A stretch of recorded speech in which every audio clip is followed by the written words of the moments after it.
Bismillahirrahmanirrahim. Assalamualaikum warahmatullahi ta'ala wabarakatuh. இங்கு வந்திருக்கும் அனைவரையும் சபா இஸ்லாமிக் மீடியா, தாருல் ஃபித்ரா மற்றும் இஸ்லாமிக் அவுட்ரீச் ஆகியவற்றோடு எங்களின் ரிமோக் ஆஃப் மலேசியா ஆகியவற்றின் சார்பாக இன்று இரவு எங்களின் கௌரவமிக்க பேச்சாளர், மும்பையைச் சேர்ந்த இஸ்லாமிய ஆராய்ச்சி மையத்தின் தலைவர் டாக்டர் ஜாகீர் அப்துல் கரீம் நாயக் அவர்களின் சொற்பொழிவிற்கு வரவேற்பதில் நான் பெரும் மகிழ்ச்சி அடைகிறேன். அவர் ஒரு நடமாடும் கணினியாக, குர்ஆனில் மட்டுமல்ல, அவரை பற்றி நாங்கள் கண்டுபிடித்த வகையில் அவர் மற்ற வேத நூற்களிலும் கணினியைப் போன்ற தேர்ச்சி உள்ளவர். அது மட்டுமல்லாமல் அவர் பல வேதங்களிலிருந்து மேற்கோள் காட்டக்கூடியவர். அவரது மூளையின் கிரகிக்கும் சக்தி எத்தகையது என நீங்கள் வியக்கக்கூடும். உதாரணத்திற்கு கூற வேண்டுமென்றால், எனது கணினி கூட அவரது நினைவாற்றலை முந்திச் செல்ல முடியாது. அல்ஹம்துலில்லா, அதுதான் இறைவனின் கீர்த்தி, அவனது சக்தி. அவன் நாடினால் அவனது படைப்புகளிலேயே விசேஷ திறமையை அளிக்கிறான். அத்தகையவர்களில் ஒருவர்தான் தூய்மைமிக்க அல்லாவின் அருட்கொடையை பெற்ற டாக்டர் ஜாகீர். இந்தியாவின் மும்பையில் உள்ள இஸ்லாமிய ஆராய்ச்சி மையத்தின் தலைவராக உள்ளார். அவரால் உருவாக்கப்பட்ட IRF மிகச்சிறந்த தாவா பணிகளை செய்து வருகிறது. அவரது சகோதரருடன் இன்னொருவர் டாக்டர் சுஹைப் அவர்களும் ஞாயிற்றுக்கிழமைகளில் தாவா பயிற்சியின் ஆசிரியர்களாவார்கள். அவர்கள் சர்வதேச ரீதியில் திறன் கொண்டவர்கள். அவர்கள் பல வீடியோ டேப்புகளை வெளியிட்டுள்ளார்கள். அது மட்டுமின்றி அவர்கள் 3 மணி நேர டிவி நிகழ்ச்சி ஒன்றினை மும்பையின் கோடிக்கணக்கான மக்கள் பயன்பெறும் விதத்தில் நடத்துகிறார்கள். அதற்காக நாம் மிகவும் பெருமைப்படுகிறோம். நாமும் உலகில் உள்ள மற்றவர்களும் அதை பின்பற்றி இஸ்லாத்தை பரப்ப முயற்சிக்க வேண்டும். அவர் பல இடங்களுக்கு சென்றிருக்கிறார். பல நாடுகளிலும் நூற்றுக்கணக்கான சொற்பொழிவுகளை நிகழ்த்தியுள்ளார். இங்கு இது அவரது 2வது வருகை. அவர் தொடர்ந்து இங்கு வருவார் என்று நம்புகிறேன். சென்ற முறை அவர் இங்கு வந்திருக்கும்போது அவரது வேகத்தைக் கண்டு நான் வியப்புற்றேன். பல தொடர் சொற்பொழிவுகளை நாங்கள் கேட்டோம். இன்று இரவு அவரது பேச்சின் தலைப்பை அறிவிப்பு பலகையில் நீங்கள் காணலாம். மேற்கத்தியர்கள் ஏன் இஸ்லாத்தை நோக்கி வருகின்றனர் என்பதே தலைப்பு. நீங்கள் கவனித்திருக்கலாம், சென்ற சில 10 ஆண்டுகளாக விசேஷமாக ஐரோப்பாவில் இஸ்லாம் வேகமாக பரவி வருகிறது. இங்கிலாந்தில் இதுவரை பல சர்ச்சுகள் முஸ்லிம்களால் வாங்கப்பட்டு பள்ளி வாயில்களாக மாற்றப்பட்டுள்ளது. ஜெர்மனியிலும் இதே நிலைதான். சில வருடங்களுக்கு முன்னால் நான் படித்தேன், சர்ச்சுகளுக்கு மக்கள் அதிகமாக வருவதில்லை என சர்ச்சுகளை பராமரிப்போர் கவலைப்படுகின்றனர். ஏனெனில் அதிலே வசூலிக்கப்படும் பணத்தின் மூலமாகவே அந்த சர்ச்சுகளை பராமரிக்க வேண்டியுள்ளது. பல சர்ச்சுகள் இப்போது சமூக கூடங்களாக மாற்றப்பட்டு கொண்டு வருகின்றன. அதேவேளை இஸ்லாம் ஜெர்மனியில் மறுமலர்ச்சியுற்று வளர்கிறது. அதை சுற்றியுள்ள நாடுகளிலும் வளர்கின்றன. ஏன் அமெரிக்காவில் உங்களுக்கு தெரியும், கிறிஸ்தவம் யூத மதத்திற்கு அடுத்ததாக இஸ்லாம் 3வது மதமாக பரிணமித்துக் கொண்டிருக்கிறது. ஆப்பிரிக்க அமெரிக்கர்களிடையே, கருப்பு நிற மக்களிடையே இஸ்லாம் அதிக பரிச்சயமாகியுள்ளது. நாம் ஜாகீர் அவர்களின் சொற்பொழிவை கேட்பதற்கு முன்னால் நமது சிறந்த காரி ஜப்பானிலிருந்து வந்திருக்கிறார். இப்போது அவர் குர்ஆனிலிருந்து சில வசனங்களை சூரா அல் மாயிதாவிலிருந்து ஓதி காட்டுமாறு கேட்டுக்கொள்கிறேன். அதன் பிறகு அதன் மொழிபெயர்ப்பை நான் உங்களுக்கு சமர்ப்பிக்கிறேன். நமது காரி அப்துல் வாசி என்ற ஹருகா கிமோரா அவர்களை நான் மேடைக்கு அழைக்கிறேன். அவர் ஒரு இஸ்லாமிய ஆசிரியர், தாயியாக ஜப்பானில் பணியாற்றுகிறார். மதீனா பல்கலைக்கழகத்தில் அவர் உசூலுதீனில் BA பட்டம் பெற்றவர். அல்ஹம்துலில்லா. இப்போது அவர் சூரா அல் மாயிதாவில் 78 86 வரை உள்ள வசனங்களை ஓதுவார் இன்ஷா அல்லாஹ். அஸ்ஸலாமு அலைக்கும் வரஹ்மத்துல்லாஹி வபரகாத்துஹு.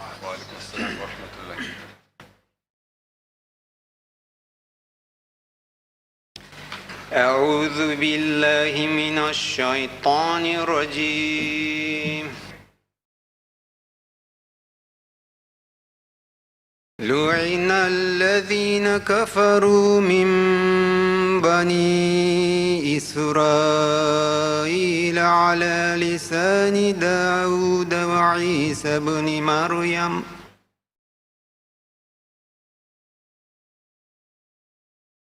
ذلك بما عصوا وكانوا يعتدون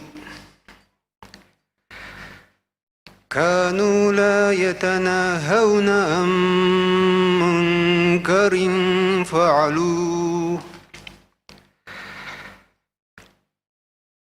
لبئس ما كانوا يفعلون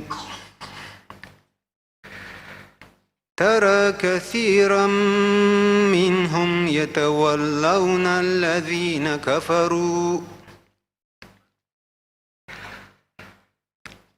لبئس ما قدمت لهم أنفسهم أن سخط الله عليهم وفي العذاب هم خالدون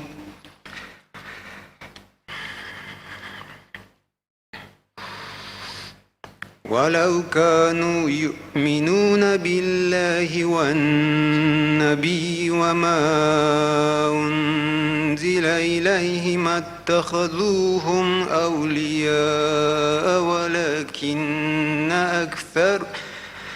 ولكن كثيرا منهم فاسقون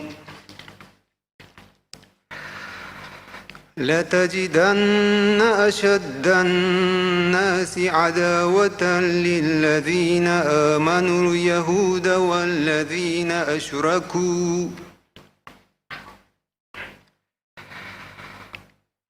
ولتجدن أقربهم مودة للذين آمنوا الذين قالوا إنا نصارى ذلك بأن منهم قسيسين ورهبانا وأنهم لا يستكبرون وإذا سمعوا ما أنزل إلى الرسول ترى أعينهم تفيض من الدمع مما عرفوا من الحق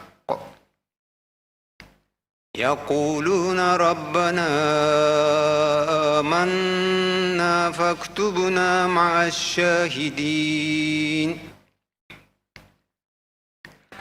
وما لنا لا نؤمن بالله وما جاءنا من الحق ونطمع أن يدخلنا ربنا مع القوم الصالحين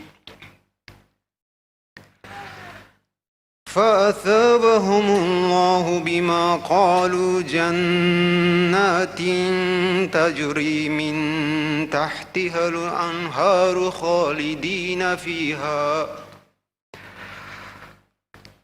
وذلك جزاء المحسنين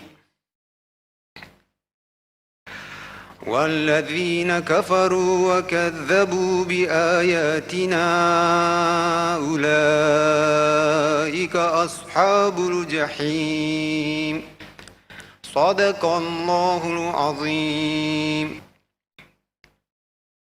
பிஸ்மில்லாஹிர்ரஹ்மானிர்ரஹீம்.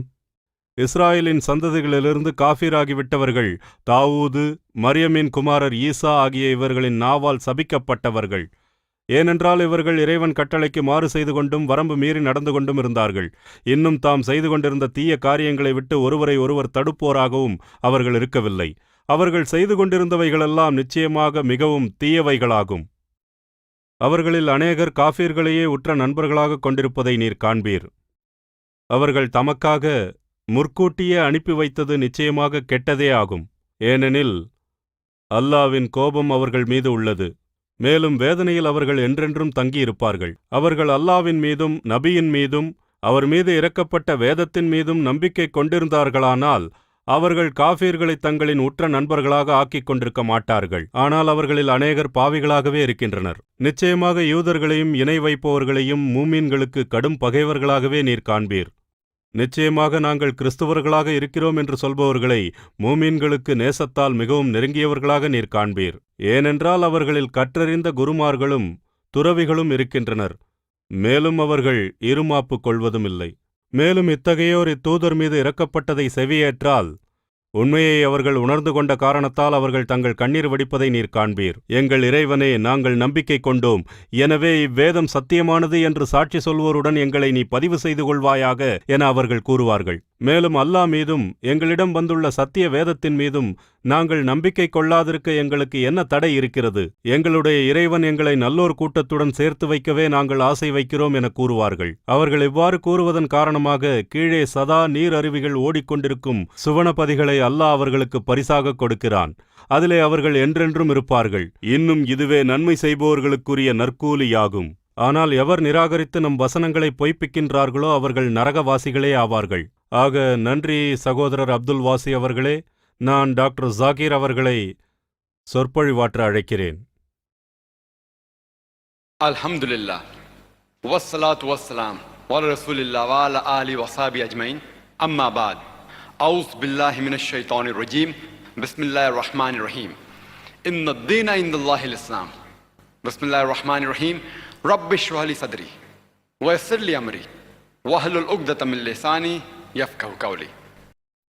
மதிப்பிற்குரிய சேர்மன் அவர்களே, எனது கண்ணியத்திற்குரிய பெரியவர்களே, பாசத்திற்குரிய சகோதர சகோதரிகளே, உங்கள் எல்லோரையும் இஸ்லாமிய முகமன் கூறி வரவேற்கிறேன். அஸ்ஸலாமு அலைக்கும் வரஹ்மத்துல்லாஹி வபரகாத்துஹு. உங்கள் அனைவரின் மீதும் தூய்மைமிக்க அல்லாவின் சாந்தியும் சமாதானமும் பொழிவதாக. இன்றைய அந்திநேர சொற்பொழிவின் தலைப்பு ஒரு கேள்விக்குறி உடையது. ஏன் மேற்கத்தியர்கள் இஸ்லாத்தை நோக்கி வருகின்றனர்? இதற்கு பதிலளிக்க வேண்டுமென்றால் ஒரே வரியில் அளிக்கலாம். பதில் என்னவென்றால், மேற்கத்தியர்கள் இஸ்லாத்தை நோக்கி வருவதற்கு காரணம், மேற்கின் எல்லா பிரச்சனைகளுக்கும் இஸ்லாம் தீர்வு வைத்துள்ளது. மேற்கத்திய உலகம், முக்கியமாக அதன் சமூகம், நிச்சயமாக அதன் உடல் தேவைகளை கொண்டுள்ளது. வெளிப்புற உடல் ரீதியான தேவைகளை கொண்டுள்ளன. உலகில் பல மதங்கள், அவைகளில் பல ஆன்மீக பார்வையை மட்டுமே கொண்டுள்ளன, அதாவது ஆன்மாவை குறித்து. ஆனால் அல்ஹம்துலில்லாஹ், இஸ்லாமிய மார்க்கம் இரட்டை நிலைப்பாட்டை கொண்டுள்ளது. அது நமது உடல் ரீதியான தேவைகளுடன் ஆத்மாவிற்கான ஆன்மீக தேவைகளையும் பூர்த்தி செய்கிறது. இரட்டை பங்களிப்பை கொண்டுள்ளது. அது உடலையும் சரி ஆன்மாவையும் சரி நேராக்குகிறது. இஸ்லாம் சலாம் என்ற வேர் சொல்லிலிருந்து பிறந்தது. அந்த சொல்லுக்கு அமைதி என்று பொருளாகும். அத்துடன் நம்மை தூய்மைமிக்க இறைவனான அல்லாவிற்கு சமர்ப்பித்தல் என்றும் பொருளுண்டு. சுருக்கமாக சொன்னால், இஸ்லாம் என்பது எல்லாம் வல்ல இறைவனுக்கு நம்மை அர்ப்பணிப்பதன் மூலம் நாம் சாந்தியை அடைவதென்பதாகும். பேரொளி பொருந்திய திருக்குரான் தான் இறைவனின் கடைசியும் இறுதியுமான வெளிப்பாடு. அது கடைசியும் இறுதியுமான இறை தூதர் முகமது நபி அவர்களுக்கு அருளப்பட்டது. மகிமைமிக்க குரான் தான் உலகிலேயே அதிக உறுதியான புத்தகம். அது மனித சமூகத்திற்கு ஒரு அறைகூவல். அது அருளுக்கும் வெற்றிக்கும் உரிய ஒரு ஊற்று. அது கவனமுற்றோருக்கு ஒரு எச்சரிக்கை, தவறில் உள்ளோருக்கு ஒரு வழிகாட்டி, சந்தேகத்தில் இருப்போருக்கு உறுதி தருவது, துயரத்தில் இருப்போருக்கு ஆறுதல் அளிப்பது, வாழ்க்கையில் நம்பிக்கை இழந்தோருக்கு நன்னம்பிக்கையாக திகழ்வது. மேற்கத்தியர்கள் ஏன் இஸ்லாத்தை நோக்கி வருகிறார்கள் என்ற காரணத்தை இப்போது நாம் ஆராய்வோம். அதற்கு முக்கியமான காரணம், மேற்குலகத்தினர் திறந்த மனமுடையவர்கள். அவர்கள் உள்ளம் மூடப்படவில்லை, தாராள மனதுடையவர்கள். மற்ற நாடுகளில் உள்ளவர்களைப் போல மாறுதல்களை எதிர்ப்பவர்கள் அல்ல. மேலும் இறைவனின் அருளால் நான் பல நாடுகளுக்கு பயணம் செல்கையில் என்னிடம் கேட்கப்படும் கேள்விகளுக்கு நான் இதையே பதிலாக சொல்லுவேன். உங்களின் சொற்பொழிவுக்கு என்ன பிரதிபலிப்பு என்று கேட்போரிடம் நான் கூறுவது, நம்முடைய வேலை தூய்மை மிக்க அல்லாவின் செய்தியை அவர்களிடம் சேர்ப்பிப்பது. அவர்களுக்கு ஹிதாயத் தருவது அல்லாவே.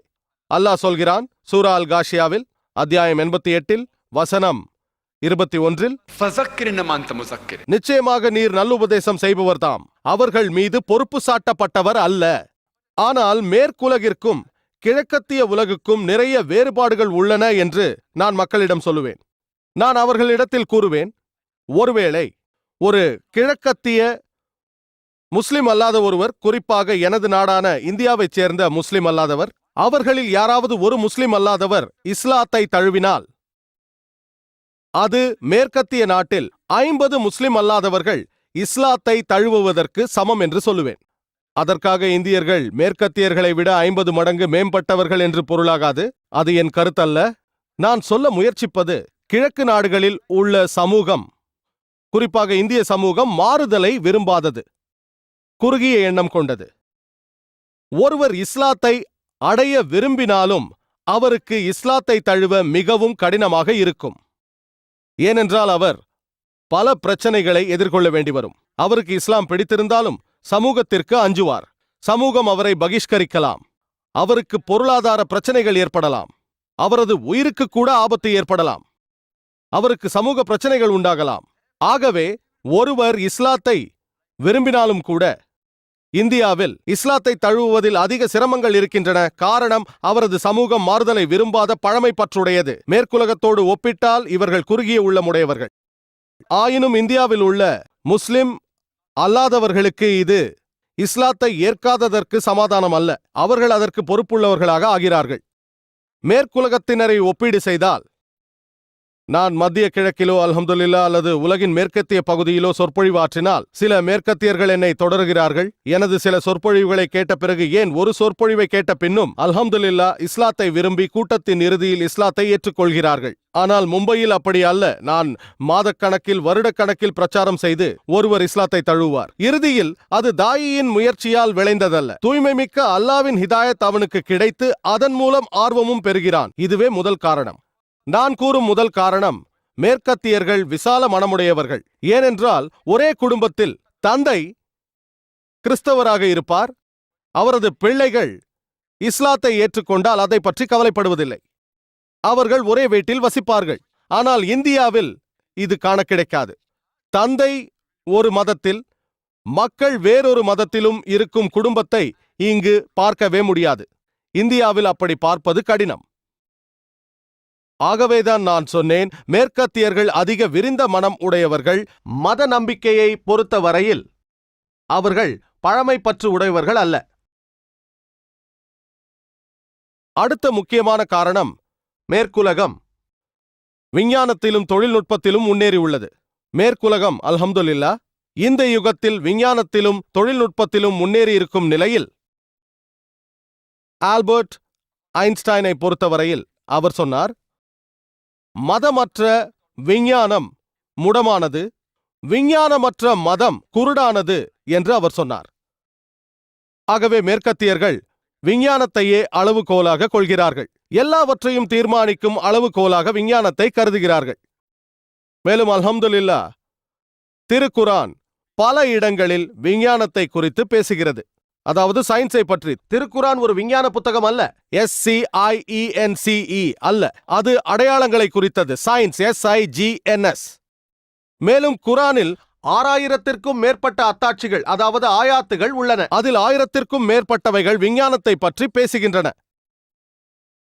சிலர் எனது சொற்பொழிவை கேட்டிருப்பீர்கள். குரானும் நவீன அறிவியலும் என்ற தலைப்பில் பேசியிருக்கிறேன். இணக்கமானதா அல்லது இணக்கமற்றதா என்ற தலைப்பில். குரானும் நவீன விஞ்ஞானமும் முரண்படுகிறதா என்ற தலைப்பில். அதன் மூலம் அல்ஹம்துலில்லாஹ் குரான் விஞ்ஞானத்தை விட மேன்மையானது என நிரூபிக்கப்பட்டது. ஆகவே மேற்கத்தியர்கள் பயன்படுத்தும் அந்த அளவுகோலை வைத்தே நாம் நமது அளவுகோலான குரான் விஞ்ஞானத்தை விட மேலானது என நிரூபிக்க முடியும். 1400 ஆண்டுகளுக்கு முன்பாகவே இன்றைய கண்டுபிடிப்புகளை குறிப்பிட்டுள்ளது. அவர்கள் விஞ்ஞானத்தில் முன்னேறி இருப்பதனால் நாம் அவர்களுடன் எப்போதும் அறிவோடு பேசினால் அல்ஹம்துலில்லாஹ் விஞ்ஞானத்தை விட குரான் மிகவும் மேம்பட்டது என உணர்ந்து அவர்களில் பலர் இஸ்லாத்தை நோக்கி வருகிறார்கள். மூன்றாவதாக, அல்ஹம்துலில்லாஹ் மேற்கத்தியர்கள் எதையும் ஆராய்ந்து பார்ப்பார்கள். அவர்கள் எதையும் மேம்போக்காக ஏற்றுக்கொள்ள மாட்டார்கள். அவர்கள் உண்மைகளை ஆராய்ந்து புலனாய்வு செய்து அதன் பிறகே திருப்தி அடைவார்கள். அவர்களில் பலர் தேவையில்லாத மூட நம்பிக்கைகளில் மூழ்கிவிடும் மக்கள் அல்ல. அவர்களில் பலர் குருட்டு நம்பிக்கைகளிலும் மூழ்கிவிட மாட்டார்கள். மேலும் இதைத்தான் குரானும் குறிப்பிடுகிறது. எப்படி தாவா செய்ய வேண்டும் என்ற நுட்பத்தையும் காட்டுகிறது. சூரா அன்-நஹ்ல் அத்தியாயம் 16 வசனம் 125 உது இலா சபீலி ரப்பிக பில் ஹிக்மா வல் மௌஇஸத்தில் ஹஸ்னா வஜாதிலும் பில்லதி ஆஸன். இறைவனின் பாதையில் மக்களை விவேகத்துடனும் அழகிய உபதேசத்தை கொண்டும் நீர் அழைப்பீராக, இன்னும் அவர்களிடத்தில் மிக அழகான முறையில் தர்க்கிப்பீராக. திருக்குரான் எப்போதும் ஆய்வை தூண்டுகிறது. திருக்குரான் பல இடங்களில் இது போன்ற கருத்தை கூறுகிறது. சூரா அல் பக்ரா அத்தியாயம் 2 வசனம் 242 லஅல்லகும் தாக்கிலூன். நீங்கள் தெளிவாக உணர்ந்து அதன்படி நடக்குமாறு, திருக்குரானை நன்கு உணர்ந்து தெளிந்து பின்பற்றுமாறு அது கூறுகிறது. அதன் பிறகு ஏற்றுக்கொள்ள வேண்டும். குர்ஆன் கூறுகிறது சூரா இப்ராஹிமில் அத்தியாயம் 14 வசனம் 52 இதன் மூலம் அவர்கள் எச்சரிக்கப்படுவதற்காகவும் ஒரே இறைவன்தான் என்று அவர்கள் அறிந்து கொள்வதற்காகவும் அறிவுடையோர் நல்லுணர்வு பெறுவதற்காகவும் மனிதர்களுக்கு இது ஓர் அறிவிப்பாகும். இங்கு திருக்குரான் அறிவுடையோர் நல்லுணர்வு பெறுவதற்காக என்கிறது. அல்ஹம்துலில்லாஹ், பல மேற்குலகத்தினர் அறிவுடைய மக்கள்தான். மேலும் அவர்கள் அநேக கேள்விகளை கேட்க விரும்புவார்கள். பதில் திருப்தி அளித்தால் மட்டுமே அவர்கள் ஏற்றுக்கொள்வார்கள். அதன் காரணமாகத்தான் குர்ஆனை படித்தால், குர்ஆன் ஒருவிதமான கேள்வி பதில் அமைப்பிலான புத்தகம். ஆச்சரியமே இல்லாமல் குர்ஆனை படித்தால் அதில் 332 முறை காலு அவர்கள் சொல்லுகிறார்கள் என்று குறிப்பிடப்பட்டுள்ளது. அவர்கள் சொல்கிறார்கள், கேட்கிறார்கள். மேலும் குர்ஆன் 332 முறை குல் கூறுக என்றும் சொல்கிறது. ஒருவிதமான கேள்வி பதில் நூல். சூதாட்டம், மது குறித்து அவர்கள் கேட்டால் குர்ஆன் அதற்கு பதில் தருகிறது. புதிய பிறையை பற்றி அவர்கள் கேட்டால் அதற்கு குர்ஆன் குல் கூறுக என கட்டளையிடுகிறது. அது மனிதனின் அறிவாற்றலுக்கு திருப்தியை அளிக்கிறது. இன்றைய காலகட்டத்தில் உலகத்தின் பெரும்பாலான பகுதிகளில், குறிப்பாக மேற்கு பகுதியில் மக்கள் பிஸியாக உள்ளார்கள். அங்கு புதிய தத்துவங்கள், புதிய செயல்பாடுகள் வந்து கொண்டே இருக்கின்றன. அனைத்தையும் அலசி ஆராய நம்மிடம் நேரம் அதிகம் இல்லை.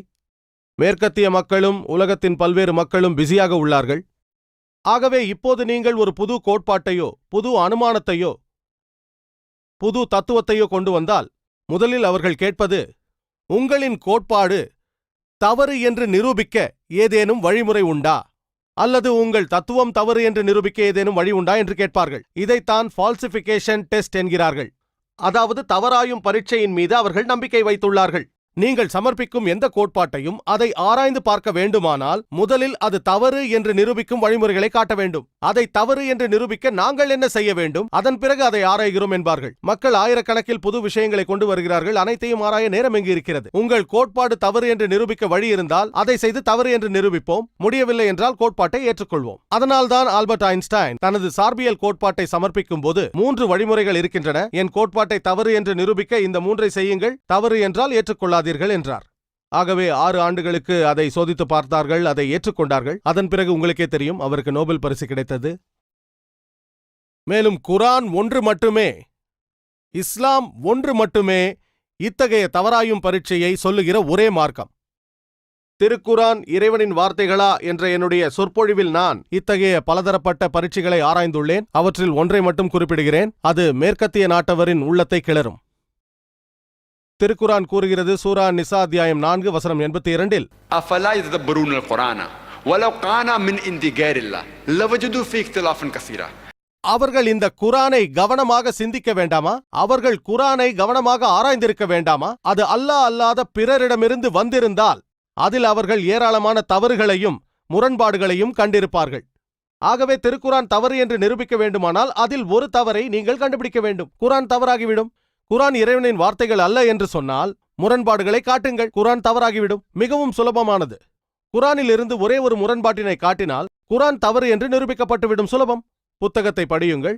சில மணி நேரங்களோ சில நாட்களோ ஆகும். ஒரு முரண்பாட்டை காட்டுங்கள், நான் குர்ஆன் தவறு என்று ஒப்புக்கொள்கிறேன். தவறாயும் பரீட்சையை உங்களுக்கு அளிக்கிறேன். குர்ஆன் இத்தகைய தவறாயும் பரீட்சையை காலங்காலமாக சொல்லிக் கொண்டு வருகிறது. இந்த காலத்திலும் அந்த அறைகூவல் இருக்கிறது. அந்த காலத்திலும் பரீட்சை இருந்தது. ஆனால் இப்போது இன்னும் அதிக முக்கியத்துவம் உள்ளது. ஏனென்றால் இது விஞ்ஞான தொழில்நுட்ப யுகமாகும். அந்த காலத்தில் இலக்கியங்களும் கவிதைகளும் இருந்தன. அப்போது வேறு விதமான தவறாயும் பரீட்சை இருந்தது. அது இப்போதும் பொருந்தும். குறிப்பாக இந்த பரீட்சை மேற்கத்தியர்களுக்கு பொருத்தமானது.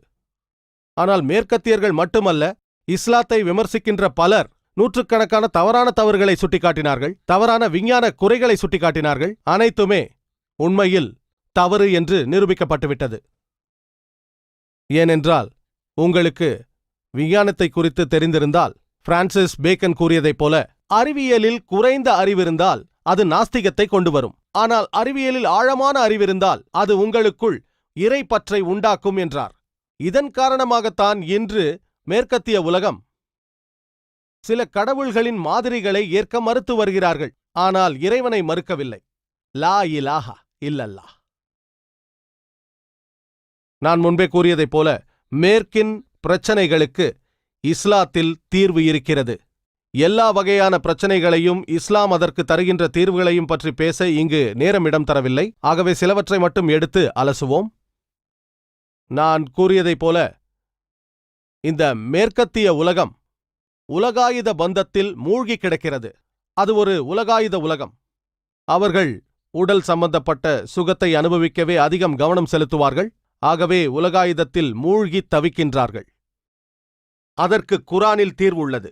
குரான் கூறுகிறது, சூரா தௌபாவில் அத்தியாயம் 9 வசனம் 34-35 அது கூறுகிறது, எவர்கள் பொன்னையும் வெள்ளியையும் சேமித்து வைத்துக்கொண்டு அவற்றை அல்லாவின் பாதையில் செலவு செய்யாதிருக்கிறார்களோ அவர்களுக்கு நோவினை செய்யும் வேதனை உண்டு என்று நபியே நன்மாராயம் கூறுவீராக. பொன்னையும் வெள்ளியையும் சேர்த்து வைத்துக்கொண்டு அல்லாவின் பாதையில் செலவு செய்யாதிருந்தால் நபியே அவர்களுக்கு நீர் அந்த நாளை நினைவூட்டுங்கள். அந்த நாளில் அவர்கள் சேமித்து வைத்த செல்வத்தை நரக நெருப்பிலிட்டு காய்ச்சி இறுதி நாளன்று அதை கொண்டு அவர்களின் நெற்றிகளிலும் விலாப்புறங்களிலும் முதுகிலும் சூடு போடப்படும். ஆகவே இந்த வாழ்க்கை மறுமை வாழ்க்கைக்கான சோதனையாகும் என்று குரான் கூறுகிறது. மேலும் சூரா முல்க் அத்தியாயம் 67 வசனம் 2 உங்களில் எவர் செயல்களால் அழகானவர் என்று சோதிப்பதற்காக அவன் மரணத்தையும் வாழ்வையும் படைத்தான் என்று கூறுகிறது.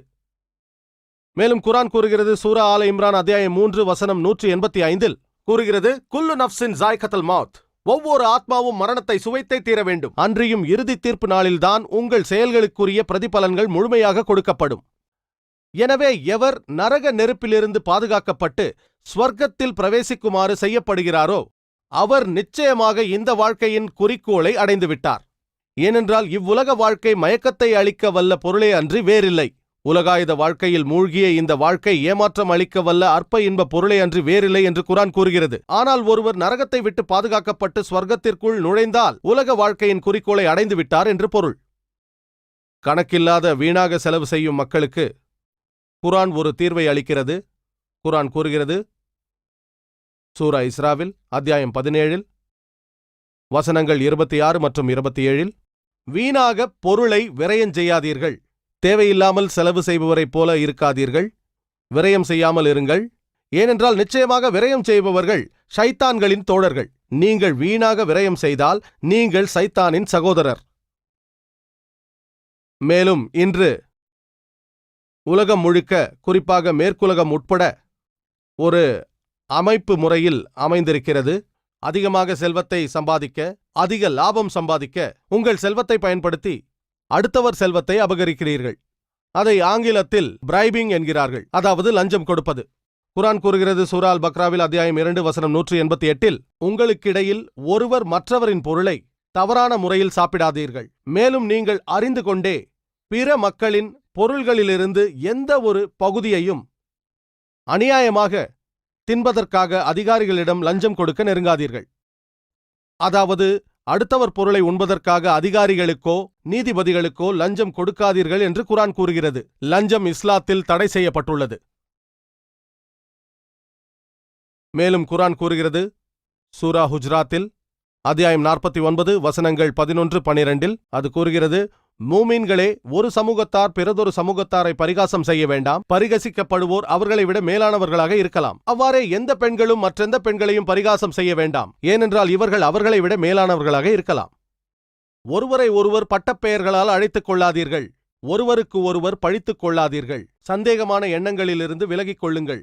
ஏனென்றால் எண்ணங்களில் சில பாவங்களாக இருக்கும். பிறர் குறைகளை துருவி துருவி ஆராயாதீர்கள். புறம் பேசாதீருங்கள். ஒருவரை ஒருவர் பட்டப்பெயர்களால் அழைத்துக் கொள்ளாதீர்கள். மேலும் மற்றவர்களின் குறைகளை பற்றி புறம் பேசாதீருங்கள். உங்களில் எவராவது இறந்த சகோதரனின் மாமிசத்தை புசிக்க விரும்புவாரா? குரான் கூறுகிறது, நீங்கள் புறங்கூறினால், அடுத்தவரின் முதுகுக்கு பின்னால் அவரை பற்றி குறை கூறினால் உங்கள் சகோதரனின் செத்த மாமிசத்தை உண்பதற்கு சமம் என்கிறது. செத்த மாமிசத்தை உண்பது இஸ்லாத்தில் தடை செய்யப்பட்டுள்ளது. எந்த ஆதாரமும் இல்லாமல் ஒருவரை குறை கூறுவது, அவரை பற்றி புறம் பேசுவது இஸ்லாத்தில் தடை செய்யப்பட்டுள்ளது. ஒருவரின் முதுகிற்கு பின்னால் எந்தவித ஆதாரமும் தரப்படாமல் குறை கூறித் திரிவது இரட்டை பாவமாகும். செத்த இறைச்சியை உண்பது பாவம். சகோதரனின் செத்த இறைச்சியை உண்பது இரண்டாவது பாவம். மனித மாமிசத்தை உண்ணும் கேனிபல்கள் கூட தனது சகோதரனின் மாமிசத்தை உண்ணமாட்டார்கள். ஆகவே புறங்கூறுவது செத்த சகோதரனின் மாமிசத்தை உண்பதற்கு சமம். ஆகவே அதனை கருவிலே சிதைத்து விடுங்கள் என்று குர்ஆன் கூறுகிறது. இந்த புறங்கூறுதல், அவதூறு சொல்லல் என்பன கருத்து சுதந்திரம் என்ற போர்வையில் வெளியிடப்படுகின்றன. கருத்து சுதந்திரம் என்ற சொல் மேற்கத்திய உலகில் எல்லா இடத்திலும் பரவியிருக்கிறது. மக்கள் ஒருவரை ஒருவர் திட்டிக் கொள்வதும் புறங்கூறுவதும் கருத்து சுதந்திரம் என்று வரவேற்கப்படுகிறது. குர்ஆன் கூறுகிறது சூரா ஹுமசாவில் அத்தியாயம் 104 வசனம் 1 வயலுல் லிக்குல்லி ஹுமஸத்தில் லுமஸா. குறை சொல்லி புறம்பேசித் தெரியும் ஒவ்வொருவனுக்கும் கேடுதான். மேற்குலகம் இன்று சந்தித்துக் கொண்டிருக்கும் பிரச்சனை, மேலும் அதனால் உலகத்தின் மற்ற பகுதிகளும் பாதிக்கப்பட்டிருப்பதை நாம் பார்க்கிறோம். அந்த பிரச்சனைதான் ரிபா, அதாவது வட்டி. இன்று மேற்கத்திய உலகம் பிரச்சனையில் இருக்கிறது. அதற்கு காரணம் ரிபா, அதாவது வட்டி. அதோடு நின்று விடாமல் இந்த நோயை அவர்கள் உலகத்தின் மற்ற பகுதிகளுக்கு பரப்பியிருக்கிறார்கள். இது இங்கிலாந்தின் மன்னரால் இங்கிலாந்தில் ஆரம்பித்து வைக்கப்பட்டது. அவர் மக்களிடம் பணத்தை கொடுங்கள், அதை நான் வைத்துக்கொண்டு உங்களுக்கு வட்டி தருகிறேன் என்றார். அப்படித்தான் இந்த வட்டி மற்றும் வங்கி முறையெல்லாம் ஆரம்பித்து வைக்கப்பட்டது. அவர்கள் இந்த காய்ச்சலை, இந்த நோயை உலகம் முழுக்க பரப்பிவிட்டார்கள். குர்ஆன் ரிபாவை பற்றி கூறுகிறது, வட்டியை பற்றி கூறுகிறது. ரிபா என்ற சொல் குர்ஆனில் 8க்கும் குறையாத வெவ்வேறு இடத்தில் குறிப்பிடப்படுகிறது. திருக்குர்ஆனில் சூரா அல் இம்ரான் அத்தியாயம் 3 வசனம் 130, சூரா நிசா அத்தியாயம் 4 வசனம் 161, சூரா அர்-ரூம் அத்தியாயம் 30 வசனம் 39, 3 இடத்தில் சூரா பக்ரா அத்தியாயம் 2 வசனம் 275, சூரா பக்ரா அத்தியாயம் 2 வசனம் 276, மேலும் சூரா பக்ரா அத்தியாயம் 2 வசனம் 278. இப்படியாக குர்ஆனில் 8க்கும் குறையாத இடத்தில் ரிபா என்ற வார்த்தை குறிப்பிடப்பட்டுள்ளது. ஏன் அது ஹராம் என்றெல்லாம் நான் ஒரு சொற்பொழிவு ஆற்றியிருக்கிறேன். வட்டி இல்லாத பொருளாதாரம் என்ற தலைப்பில் பேசியுள்ளேன். இஸ்லாம் ஏன் ரிபாவை தடை செய்கிறது என்பதை குர்ஆன் மக்களுக்கு பிரகடனப்படுத்துகிறது. சிலர் கூறுகிறார்கள், இல்லை, ரிபா என்றால் கடும் வட்டி, அதைதான் குறிக்கிறது, இப்போதுள்ள நவீன வட்டியை தடை செய்யவில்லை என்கிறார்கள். இதை பற்றி நான் விரிவாக விளக்கியுள்ளேன். குர்ஆன் பிரகடனப்படுத்திய வட்டி இல்லாத பொருளாதாரத்தை பற்றி நான் விளக்கியுள்ளதை வீடியோ கேசட்டில் நீங்கள் பார்க்கலாம். இந்த சொற்பொழிவில் பொருளாதாரம் பற்றி விரிவாக குறிப்பிட நேரம் இடம் தரவில்லை. ஆயினும் 2 குர்ஆன் வசனங்களின் மொழிபெயர்ப்பை மட்டும் இங்கு தருகிறேன். சூரா பக்ரா அத்தியாயம் 2 வசனம் 278 279 அது கூறுகிறது, ஈமான் கொண்டவர்களே, அல்லாஹ்வுக்கு அஞ்சி அடங்கி எஞ்சியுள்ள வட்டியை வாங்காது விட்டுவிடுங்கள். மேலும் நீங்கள் ரிபா, அதாவது வட்டியை வாங்க வேண்டும் என்று பிடிவாதமாக இருந்தால் அல்லாஹ்விடமிருந்தும் அவருடைய தூதரிடமிருந்தும் போர் அறிவிக்கப்பட்டு விட்டது என்பதை தெரிந்து கொள்ளுங்கள். எவர் ஒருவர் வட்டியை தவிர்க்கவில்லையோ அல்லாஹ்வும் ரசூலும் அவர்களுக்கு எதிராக போர் தொடுப்பார்கள். குர்ஆனில் பல குற்றங்களை பற்றி குறிப்பிடப்பட்டிருக்கிறது. அவையெல்லாம் பெரிய குற்றங்கள், அதாவது பெரும் பாவங்கள். ஆனால் இந்த குறிப்பிட்ட செயல் மிகப்பெரிய குற்றமாகும். அது கூறுகிறது, நீங்கள் வட்டியில் கொடுக்கல் வாங்கல் செய்தால் அல்லாஹ்வும் ரசூலும் உங்களுக்கு எதிராக போர் தொடுப்பார்கள். ஆகவே நீங்கள் வட்டியில் ஈடுபட்டால் அல்லாஹ்விடமும் ரசூலிடமும் போருக்கு அறைகூவல் விடுகிறீர்கள். மேலும் நீங்கள் மேற்குலகை பார்த்தால் அங்கிருக்கும் மக்கள், குறிப்பாக பிள்ளைகள், பெற்றோர்களுக்கு மதிப்பளிப்பதில்லை. இது கிழக்கத்திய நாடுகளை ஒப்பிட்டால் மேற்குலகில் அதிகம். மேலும் இப்போதெல்லாம் இந்த புதிய சகாப்தத்தில் குழந்தைகளை இழிவுபடுத்துவதற்கு எதிரான அமைப்பு இருக்கிறது. குறிப்பாக அமெரிக்காவிலும் மற்ற ஐரோப்பிய நாடுகளிலும் நீங்கள் காவல்துறைக்கு போன் செய்து, சைல்டு அபியூஸ் செல்லுக்கு போன் செய்து பெற்றோர்களை கூட பயமுறுத்தலாம். பெற்றோர்கள் அதிகமாக கண்டித்தால் ஜாக்கிரதையாக இருங்கள், இல்லாவிட்டால் அந்த நம்பருக்கு டயல் செய்து விடுவேன் என்று மிரட்டலாம். இதுதான் அங்கிருக்கும் நிலை. எல்லோருக்கும் உரிமை தருகிறார்களாம். இஸ்லாத்திலும் உரிமைகள் உண்டு, குழந்தைகளுக்கும் உரிமை உண்டு. இஸ்லாத்தில் அதிகமாக தரப்பட்டுள்ளது. ஆயினும் குர்ஆன் கூறுகிறது, லா தக்லு ஃபீ தீனுக்கும். சூரா நிசா அத்தியாயம் 4 வசனம் 171, நீங்கள் உங்கள் மார்க்கத்தில் அளவு கடந்து செல்லாதீர்கள். ஆனால் குழந்தைகள் தீமையிலிருந்து பாதுகாக்கப்பட வேண்டும். ஆனால் பாதுகாப்பு என்ற போர்வையில் அங்கு குழந்தைகள் பெற்றோர்களை மிரட்டுகிறார்கள், பயமுறுத்துகிறார்கள். அவர்களுக்கு ஏதாவது தேவைப்பட்டால் பெற்றோர்கள் அதை மறுத்துவிட்டால் அவர்கள் மிரட்டுகிறார்கள். அவர்கள் பொய்யான அழைப்புகளை கொடுத்தாலும் சரியே, காவல்துறையினர் வருவார்கள், பெற்றோர்களை கைது செய்யலாம், செய்யாமலும் போகலாம். ஆனால் பிரச்சனைகள் உண்டாகிவிடுகின்றன. குர்ஆனில் பல இடங்களில் பெற்றோர்களை கண்ணியப்படுத்த வேண்டும் என்று குறிப்பிடப்பட்டிருக்கிறது. சூரா லுக்மான் அத்தியாயம் 31 வசனம் 14, சூரா அஹ்காஃப் அத்தியாயம் 46 வசனம் 15, சூரா அன்னாம் அத்தியாயம் 6 வசனம் 151. ஆனால் குறிப்பாக ஒரு இடத்தில் சூரா இஸ்ராவில் அத்தியாயம் 17 வசனம் 23-24 அது கூறுகிறது, அல்லாஹ்வை வணங்குவதற்கு அடுத்தபடியாக பெற்றோர்களுக்கு மரியாதை செய்ய வேண்டும் என்று கூறுகிறது. குர்ஆன் கூறுகிறது, சூரா இஸ்ரா அத்தியாயம் 17 வசனம் 23-24, அல்லாஹ் நீ என்னை தவிர வேறு யாரையும் வணங்காதே என்கிறான். மேலும் உனது பெற்றோர்களுக்கு உதவியாயிரு. ஒருவரோ அல்லது இருவருமோ முதுமை அடைந்து விட்டால் அவர்களை இழிவுபடுத்தும் ஒரு வார்த்தையேனும் சொல்ல வேண்டாம் என்கிறது. சீ என்று கூட சொல்லக்கூடாது. நீங்கள் சீ என்று கூட சொல்லக்கூடாது. மாறாக அவர்கள் மீது இரக்கம் கொண்டு ஆறுதலான வார்த்தைகளை சொல்லுவீராக. இறைவனிடம் அவர்களுக்காக பிரார்த்திப்பீராக. இறைவனே, நான் சிறு பிள்ளையாக இருந்தபோது அவ்விருவரும் என்னை பரிவோடு வளர்த்ததைப் போல நீயும் அவ்விருவருக்கும் கிருபை செய்வாயாக என்று பிரார்த்திப்பீராக. குர்ஆன் கூறுகிறது, உங்களது பெற்றோர்கள் முதுமை அடைந்து விட்டால் நீங்கள் அவர்களை பார்த்து சீ என்று கூட சொல்லக்கூடாது. மேற்கத்திய நாடுகளில் நீங்கள் முதியோர் இல்லங்களை காணலாம். பெற்றோர்கள் முதுமை அடைந்து விட்டால் அவர்களை முதியோர் இல்லத்தில் தள்ளிவிடுவார்கள். ஆனால் இஸ்லாத்தில் முதியோர் இல்லம் என்ற கருத்திற்கே இடமில்லை. ஏனென்றால் முதியவர்களை அரவணைத்து பாதுகாக்க வேண்டியது அவர்களின் மக்கள் அல்லது உறவினர்களின் கடமையாகும். அவர்கள் மீது அன்பு காட்ட வேண்டும். அவர்கள் மீது பாசத்தோடு நடந்து கொள்ள வேண்டும். மேற்குலகை போல் அல்லாது, அதாவது அங்கு மக்கள் வளர்ந்துவிட்ட பிறகு பெற்றோர் அவர்களை வளர்த்து ஆளாக்கி இருக்கலாம். சொந்த காலில் நிற்க முடியும் என்ற நம்பிக்கை வந்துவிட்ட பிறகு பெற்றோர்களை மறந்து அவர்களை விட்டுவிடுகிறார்கள். மேற்கத்திய நாடுகளில் காணப்படும் இன்னொரு பொது பிரச்சனை விபச்சாரமாகும். அதாவது கற்பொழுக்கமின்மை. மகிமை மிக்க குர்ஆன் கூறுகிறது, சூரா இஸ்ராவில் அத்தியாயம் 17 வசனம் 32, நீங்கள் விபச்சாரத்தை நெருங்காதீர்கள். நிச்சயமாக வேறு கேடுகளுக்கு இழுத்துச் செல்லும் தீய வழியாகவும் இருக்கிறது. விபச்சாரம் ஒரு பாவம். அது மற்ற பாவங்களுக்கு வழிவகுக்கிறது. இதன் காரணமாகத்தான் இஸ்லாம் திருமணத்தை கட்டாயமாக்கியது. துறவரம் என்பது இஸ்லாத்தில் இல்லை.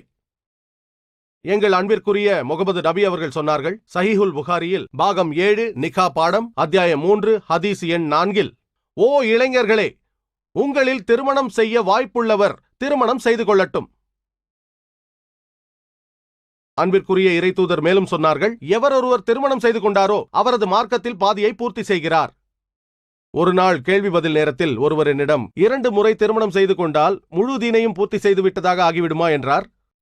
திருமணம் செய்து கொண்டால் பாதி தீனை பூர்த்தி செய்கிறீர்கள் என்று இறைத்தூதர் அவர்கள் கூறியதின் அர்த்தம் என்னவென்றால், திருமணம் முறையற்ற பாலியல் தொடர்புகளையும் தன்னின சேர்க்கையையும் கள்ளத்தனமான கலவியல் உறவுகளையும் தவிர்க்கிறது.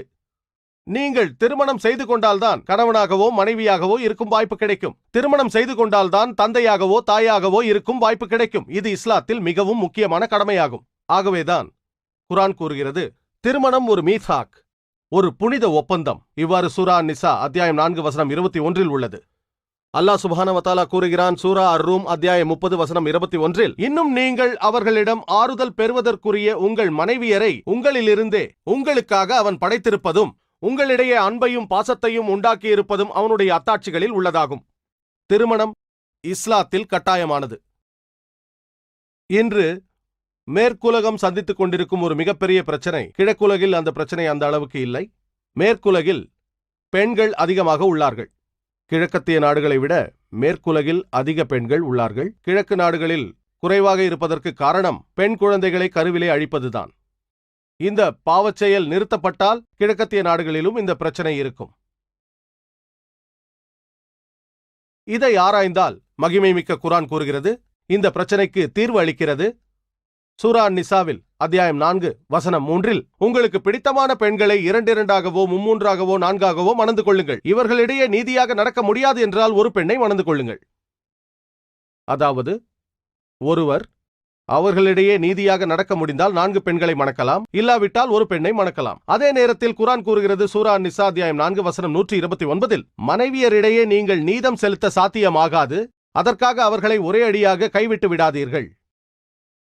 குர்ஆன் இங்கு என்ன கூறுகிறது என்றால், நீதம் செலுத்த முடியாது என்றால், அதாவது காதல் சம்பந்தப்பட்டது, அது மிகவும் கடினமானது. 2 மனைவிகளையும் சமமாக காதலிக்க முடியாது. ஒரு தாய் கூட குழந்தைகளிடம் அன்பு செலுத்துகிறார். ஆனால் அந்த தாயால் கூட தனது மக்களிடம் 100% சமமாக அன்பு செலுத்துகிறேன் என்று சொல்ல மாட்டாள். அது முடியாது. அவள் 2 குழந்தைகளிடமும் அல்ஹம்துலில்லாஹ் அதிகமாக அன்பு காட்டலாம். எந்த தாயாலும் எல்லா குழந்தைகளிடமும் ஒரே விதமாக அன்பு செலுத்துகிறேன் என்று சொல்ல முடியாது. அது சாத்தியமல்ல. சமநிலையில் சில ஏற்றத்தாழ்வுகள் இருக்கும். ஆனால் பொதுவாக அவர்கள் அநீதி செய்யக்கூடாது. குர்ஆன் கூறுகிறது, மனைவியரிடையே நீதி செலுத்துவது கடினம், ஆனால் அவர்களை கைவிட்டு விடாதீர்கள் என்கிறது. மற்ற விஷயங்களில் பணம், நேரம் ஒதுக்குவது போன்றதில் மனைவியர்களிடம் சமப்படுத்திக் கொள்ளுங்கள். ஒரு மனைவிக்கு வீடு வாங்கினால் அடுத்தவருக்கும் அதையே செய்யுங்கள். ஆகவே குர்ஆன் கூறுகிறது, நீதமாக நடக்க முடிந்தால் மட்டும் 1க்கும் மேற்பட்ட மனைவியரை மணந்து கொள்ளலாம். நீதமாக நடக்க முடியாவிட்டால் 1க்கு மேல் கூடாது. 1க்கும் மேற்பட்ட மனைவியரை மணப்பது இஸ்லாத்தில் கட்டாயம் என்று பலர் நினைக்கிறார்கள். அது தவறான எண்ணம். இஸ்லாத்தில் 5 கூடும் கூடாதவைகள் உள்ளன. முதலில் ஃபர்ஸ், அது கட்டாயமானது. 2வது முஸ்தஹப், அது சிபாரிசு செய்வது அல்லது ஆர்வமூட்டுவது. 3வது முபாஹ், அது விருப்பத்திற்குரியது. 4வது மக்ரூஹ், அது விரும்பப்படாதது. 5வது ஹராம், அது தடை செய்யப்பட்டது. பலதார மனம், ஒருவன் 1க்கும் மேற்பட்ட மனைவியரை மணப்பது, அது அவனது விருப்பத்திற்குரியது. 3வது பகுதியைச் சேர்ந்தது. 1க்கும் மேற்பட்ட மனைவியரை மணந்தால் உங்களுக்கு நன்மை கிடைக்கும் என்று குர்ஆனில் எங்குமே கூறப்படவில்லை. 1க்கும் மேற்பட்ட மனைவியரை சில சந்தர்ப்பங்களில் மணக்கலாம் என்று குர்ஆன் ஏன் அனுமதி அளித்துள்ளது என்பதை பற்றி இப்பொழுது ஆராய்வோம். இயற்கையில் ஆண்களும் பெண்களும் சமமான அளவிலே பிறக்கிறார்கள், எண்ணிக்கையில் சமமாக பிறக்கிறார்கள். ஆனால் பச்சிளம் வயதிலேயே குழந்தை மருத்துவரை கேட்டு பாருங்கள், அவரே கூறுவார், ஆண் குழந்தைகளை விட பெண் குழந்தைகளுக்கு கிருமிகளிடமிருந்தும் நோயிடமிருந்தும் போராட அதிக சக்தி உள்ளது. ஆகவே குழந்தை பருவத்திலேயே பெண் குழந்தைகளை விட ஆண் குழந்தைகள் அதிகமாக இறந்து விடுகின்றன. ஆகவே பச்சிளம் வயதிலேயே ஆண்களை விட பெண்கள் எண்ணிக்கையில் அதிகமாகி விடுகிறார்கள்.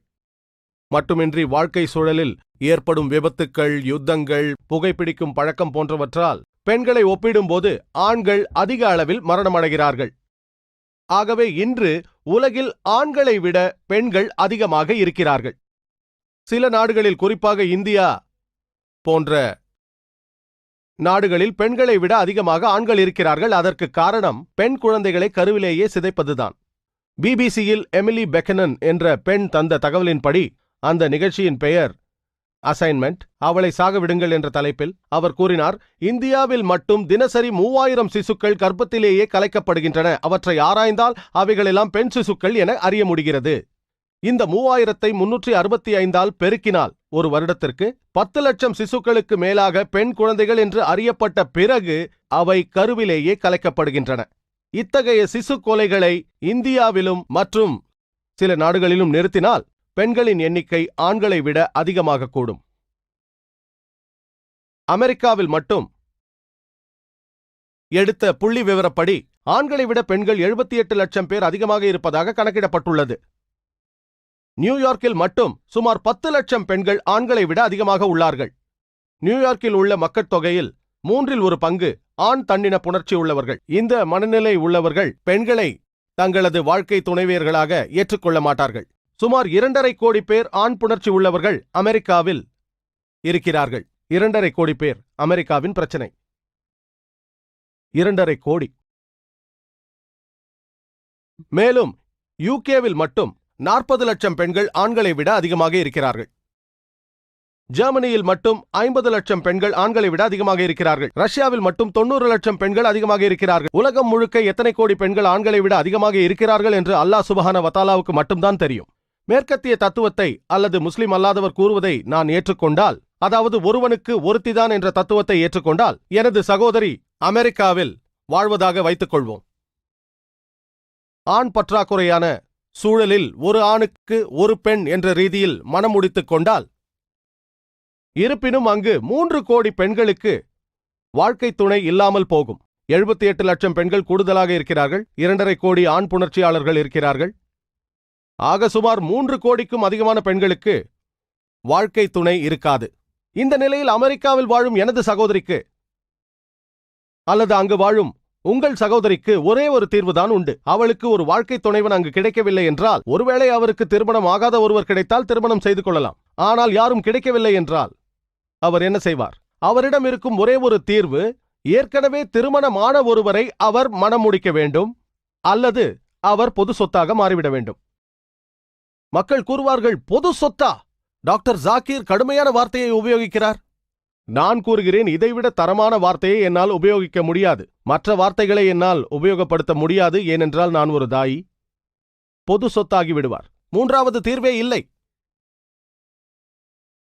எந்த ஒரு கண்ணியமுள்ள பெண்ணும் முதல் முடிவையே விரும்புவாள். திருமணமான ஒருவருக்கு மனைவியாக விரும்புவாளே தவிர பொது சொத்து ஆவதற்கு விரும்ப மாட்டாள்.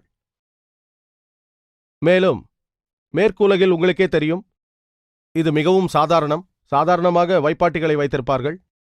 அமெரிக்காவில் ஒரு கணக்கெடுப்பு கூறுகிறது, சராசரியாக அங்கு ஒருத்தன் தான் ஒருத்தியை திருமணம் செய்வதற்கு முன்னால் குறைந்தது 8 வித்தியாசமான பெண்களுடன் உறவாடி இருப்பானாம். சிலர் 10 பேர்களுடன், சிலர் 20 பேருடன், சிலர் 30 பேர்களுடன், சிலர் 1 2. இப்படி சராசரியாக 8 வித்தியாசமான பெண்களுடன் உறவாடி அதற்கு பிறகே தனக்கென ஒருத்தியை மனம் முடிக்கிறான். ஒரு வைப்பாட்டியை வைத்துக் கொள்வதில் பிரச்சனையே இல்லை. 10 20 30 எத்தனை வேண்டுமானாலும் வைத்துக் கொள்ளலாம். ஆனால் நீங்கள் ஒரு பெண்ணை கேட்டால், அவள் ஒரு வைப்பாட்டியாகிவிட்டால் அவளுக்கு கௌரவம் இருக்காது, அவளுக்கு மதிப்பு இருக்காது, அவளுக்கு எந்த உரிமையும் இருக்காது. அதுவே ஒரு பெண் திருமணமான ஒருவருக்கு 2வது மனைவி ஆகிவிட்டால் அவளுக்கு கௌரவம் கிடைக்கும், மரியாதை கிடைக்கும், உரிமைகளும் கிடைக்கும். இஸ்லாத்தில் நாங்கள் அல்ஹம்துலில்லாஹ் பெண்களுக்கு அவர்களுக்குரிய உரிமைகளை தருகிறோம். மேற்குலகம் ஒரு ஆண் பல பெண்களை வைப்பாட்டியாக வைத்துக் கொள்ளும் தத்துவத்தை இலகுவாக அங்கீகரிக்கிறது. ஆனால் ஒரு மனிதன் ஒன்றுக்கு மேல் இன்னொரு மனைவியை மனம் முடித்தால் அது அவர்களுக்கு பொறுக்காது. இஸ்லாம் மனித சமூகத்தின் பிரச்சனைகளுக்கு தீர்வு வைத்துள்ளது.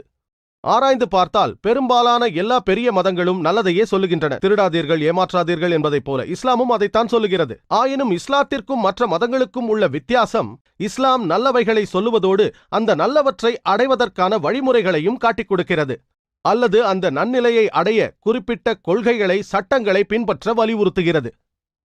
உதாரணத்திற்கு, எல்லா பெரிய மதங்களும் மேற்குலகம் உட்பட ஒரு மனிதன் திருடக்கூடாது என்ற கருத்தை சொல்கிறது. நீங்கள் அமெரிக்கா மற்றும் ஐரோப்பாவின் அரசியல் சட்டத்தை படித்தால் ஒருவன் திருடக்கூடாது என்று கூறப்பட்டுள்ளது. அப்படி ஒருவன் திருடினால் அதற்கு குறிப்பிட்ட பரிகாரம் உண்டு. ஆனால் அவை இயல்புகளை காட்டுவதில்லை.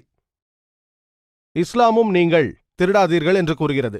ஆனால் இஸ்லாம் அதற்கு ஒரு தீர்வும் வைத்துள்ளது. அது மனிதர்கள் திருடாமல் இருக்கும் சூழ்நிலையை உருவாக்குகிறது.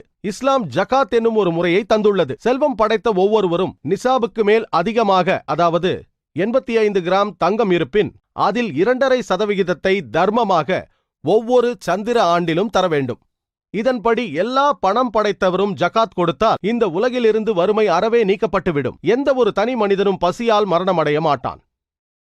அதன் பிறகு குர்ஆன் கூறுகிறது, சூரா மாய்தாவில் அத்தியாயம் 5 வசனம் 38, திருடியவர்கள் யாராக இருந்தாலும், அது ஆணோ அல்லது பெண்ணோ, அவனுடைய அல்லது அவளுடைய கரங்களை வெட்டிவிடுங்கள், இது தூய்மைமிக்க இறைவன் விதிக்கும் தண்டனையாகும். அவர்கள் கூறுகிறார்கள், திருடியவனின் கரத்தை வெட்டிவிட்டால் அவனது குடும்பம் என்னாவது, அவனது குழந்தைகளின் நிலை என்ன என்று கூறுகிறார்கள். இது இரக்கமில்லாத தண்டனை என்கிறார்கள். அதற்கு இஸ்லாம் பொறுப்பேற்கிறது. ஒருவருக்கு பிரச்சனை ஏற்பட்டால் இஸ்லாமிய ஆட்சி அவர் குடும்ப நலனில் பொறுப்பேற்கும். ஆனால் கேள்வி என்னவென்றால், எத்தனை பேருடைய கரங்கள் வெட்டப்பட்டுள்ளது? சட்டம் கடுமையாக இருந்தால் திருட முனைய மாட்டான். கடுமையான சட்டம் உள்ளது. ஆகவே தண்டனையை நிறைவேற்றும் வாய்ப்பே இல்லை. முதலில் குற்றங்களே இருக்காது, அதன் பிறகுதானே தண்டனையை நிறைவேற்ற வாய்ப்பு கிடைக்கும். இன்று அமெரிக்கா உலகத்திலேயே மிக முன்னேற்றம் கண்ட ஒரு நாடு. உலகத்திலே அதிக குற்றங்களும் அங்குதான் நடக்கின்றன என்று உங்களுக்கு தெரியுமா? கொள்ளை, களவு. நான் உங்களை கேட்கிறேன், நீங்கள் இஸ்லாமிய ஷரியத்தை அங்கு நடைமுறைப்படுத்தினால், அங்குள்ள செல்வந்தர்கள் ஜகாத் கொடுத்தால், அதன் பின்பு ஒரு ஆணோ அல்லது பெண்ணோ திருடினால் அதற்கு தண்டனையாக அவர்களது கரங்களை வெட்டுவோம் என்றால், நான் கேட்கிறேன், அமெரிக்காவில் நடக்கும் களவு, கொள்ளை, குற்றங்களின் அளவு அதிகமாகுமா, அதே நிலையில் இருக்குமா அல்லது குறையுமா? என்ன நடக்கும்? அதிகமாகுமா, அதே நிலையில் இருக்குமா, குறையுமா? நிச்சயம் குறையும். இது நடைமுறைக்குரிய சட்டம். ஷரியத்தை அமுல்படுத்தினால் நல்ல முடிவுகள் கிடைக்கும். ஆகவேதான் நான் கூறுகிறேன், இஸ்லாம் நல்ல செய்திகளை சொல்வதுடன் அந்த நிலையை அடையும் வழிமுறைகளையும் காட்டித் தருகிறது. இதன் காரணமாகத்தான் மேற்கத்தியர்களில் பலர் இஸ்லாத்தை நோக்கி வருகின்றனர். சில உதாரணங்களை கூறுகிறேன். அதாவது, பல மதங்கள், பல தத்துவங்கள், மேற்குலக அரசியல் சட்ட கோப்புகள் உட்பட ஒரு பெண்ணை இழிவுபடுத்தக்கூடாது, கற்பழிக்க கூடாது என்று சொல்கிறது. அமெரிக்க, ஐரோப்பிய நாடுகளின் அரசியல் சட்டத்தை பார்த்தால் அதில் ஒரு பெண்ணை மானபங்கப்படுத்தக்கூடாது, அவளை கற்பழிக்க கூடாது என்று காணப்படும். இஸ்லாமும் அதைத்தான் கூறுகிறது. ஆனால் ஒருவன் ஒரு பெண்ணை மானபங்கப்படுத்தாமல் இருக்க, கற்பழிக்காமல் இருக்க அத்தகைய சூழலை உருவாக்க ஒரு வழியையும் இஸ்லாம் காட்டுகிறது. இஸ்லாம் ஹிஜாப் என்ற முறையை சொல்லுகிறது.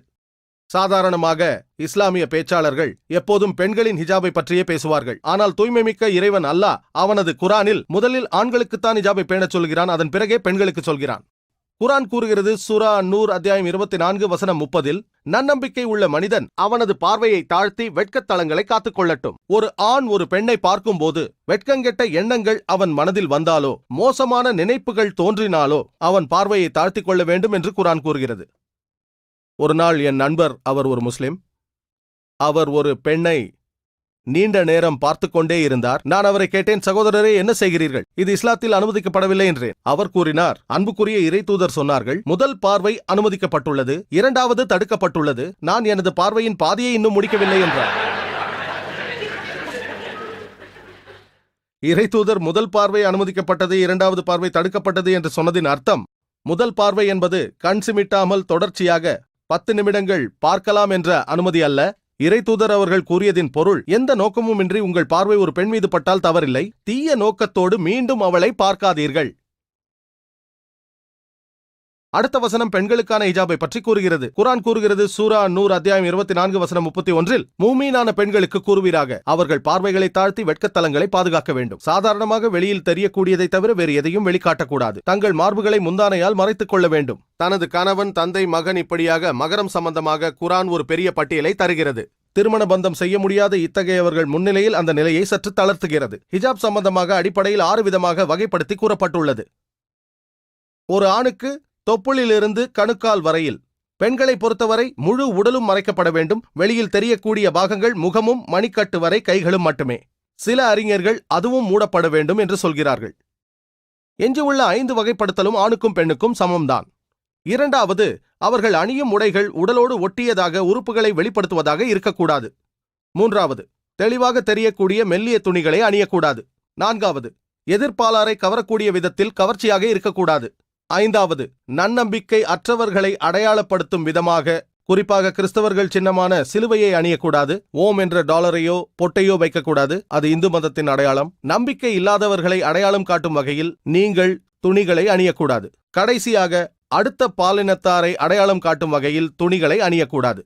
மேற்கத்திய உலகில் சிலர் காதணி ஒன்றை அணிகின்றனர். ஒரு காதணி குறிப்பிடத்தக்க அர்த்தத்தை கொண்டது. இதுபோன்ற காரியங்கள் இஸ்லாத்தில் தடை செய்யப்பட்டுள்ளது. மேலும் ஹிஜாப் என்பது உடைகளை மட்டுமே குறிப்பதல்ல. அது மற்றவர்களுடன் தொடர்பாடல் சம்பந்தமாக, ஒழுக்க நடத்தை சம்பந்தமாக, மனோபாவம் குறித்தவைகள் எல்லாவற்றையும் உள்ளடக்கியது. ஹிஜாபின் உள்நோக்கம் உடைகள் மட்டுமின்றி கண்களுக்குரிய ஹிஜாப், பிறகு எண்ணங்களுக்குரிய ஹிஜாப், சிந்தனைக்குரிய ஹிஜாப், உள்ளத்திற்குரிய ஹிஜாப். ஒரு மனிதன் தான் உரையாடும் போதும் தனது நடத்தையிலும் ஹிஜாபை அவன் பேணிக்காக்க வேண்டும். குறிப்பாக பெண்கள் ஹிஜாபை பற்றி மேன்மைமிக்க குரானில் கூறப்பட்டுள்ளது. சூரா அஹ்ஸாபில் அத்தியாயம் 33 வசனம் 59, நபியே, நீர் உம் மனைவியர்களுக்கும் உம் பெண்களுக்கும் வெளியில் செல்லும் போது போர்த்திக் கொண்டு செல்ல வேண்டும் என்று சொல்லுங்கள். அப்போது கண்ணியமானவர்கள் என்று அறியப்படுவார்கள். கண்ணியமானவர்களாக அறியப்பட போர்த்திக் கொண்டு செல்லுங்கள் என்று குரான் கூறுகிறது. அப்போது அவர்கள் நோவினை செய்யப்படாமல் இருப்பார்கள். குரான் கூறுகிறது, ஹிஜாப் பெண்கள் தொல்லை செய்யப்படுவதிலிருந்து தடுக்கப்படுகிறார்கள் என்கிறது. உதாரணமாக, 2 சகோதரிகள் இருக்கிறார்கள். அவர்கள் இரட்டையர்கள், மிகவும் அழகானவர்கள். அவர்கள் இருவரும் கோலாலம்பூர் வீதியில் நடந்து செல்லுகிறார்கள். அதில் ஒரு சகோதரி இஸ்லாமிய ஹிஜாப் முறைப்படி உடை அணிந்திருக்கிறார். முகமும் மணிக்கட்டு வரை கைகளும் திறந்திருக்க, மற்ற பாகங்கள் மூடப்பட்ட முறையில் இருக்கிறார். அடுத்த சகோதரியோ இவரைப் போலவே அழகானவர், மிக அழகானவர். அவர் மேற்கத்திய உடை அணிந்திருக்கிறார், ஸ்கர்ட் அல்லது மினி. அவர்கள் தெரு வழியே நடந்து செல்ல, அந்த தெருவின் முனையில் ஒரு விஷமி, ஒரு போக்கிரி இருக்கிறான். அவன் ஒரு வாய்ப்புக்காக காத்திருக்கிறான். பெண்களை பரிகாசம் செய்ய காத்திருக்கிறான். நான் கேட்கிறேன், அவன் எந்த பெண்ணை பரிகாசம் செய்வான்? இஸ்லாமிய முறைப்படி உடை அணிந்திருக்கும் பெண்ணையா, அல்லது ஸ்கர்ட்டோ மினியோ அணிந்திருக்கும் அந்த பெண்ணையா? யாரை பரிகாசம் செய்வான்? இயற்கையாக அவன் ஸ்கர்ட் மினி அணிந்திருக்கும் அந்த பெண்ணை தான் பரிகாசம் செய்வான். தீயவர்களின் தொந்தரவுகளை அவளே வரவேற்கிறாள். குரான் திடமாக கூறுகிறது, ஹிஜாப் பெண்களை தொல்லைகளிலிருந்து பாதுகாக்கிறது. அதற்கடுத்து குரான் கூறுகிறது, எவனொருவன் பெண்களை கற்பழிக்கிறானோ அவனுக்கு மரண தண்டனை தரச் சொல்லுகிறது. மேற்குலகத்தினர் கூறலாம், மரண தண்டனையா? விஞ்ஞானமும் தொழில்நுட்பமும் வளர்ந்திருக்கும் இந்த 20ஆம் நூற்றாண்டிலா இஸ்லாம் காட்டுமிராண்டித்தனத்தை போதிக்கிறது என்று அவர்கள் சொல்லலாம். ஆனால் நான் மேற்கத்தியவர்களிடம் இந்த கேள்வியை கேட்டால், நான் அங்கு பலமுறை சென்றிருக்கிறேன்.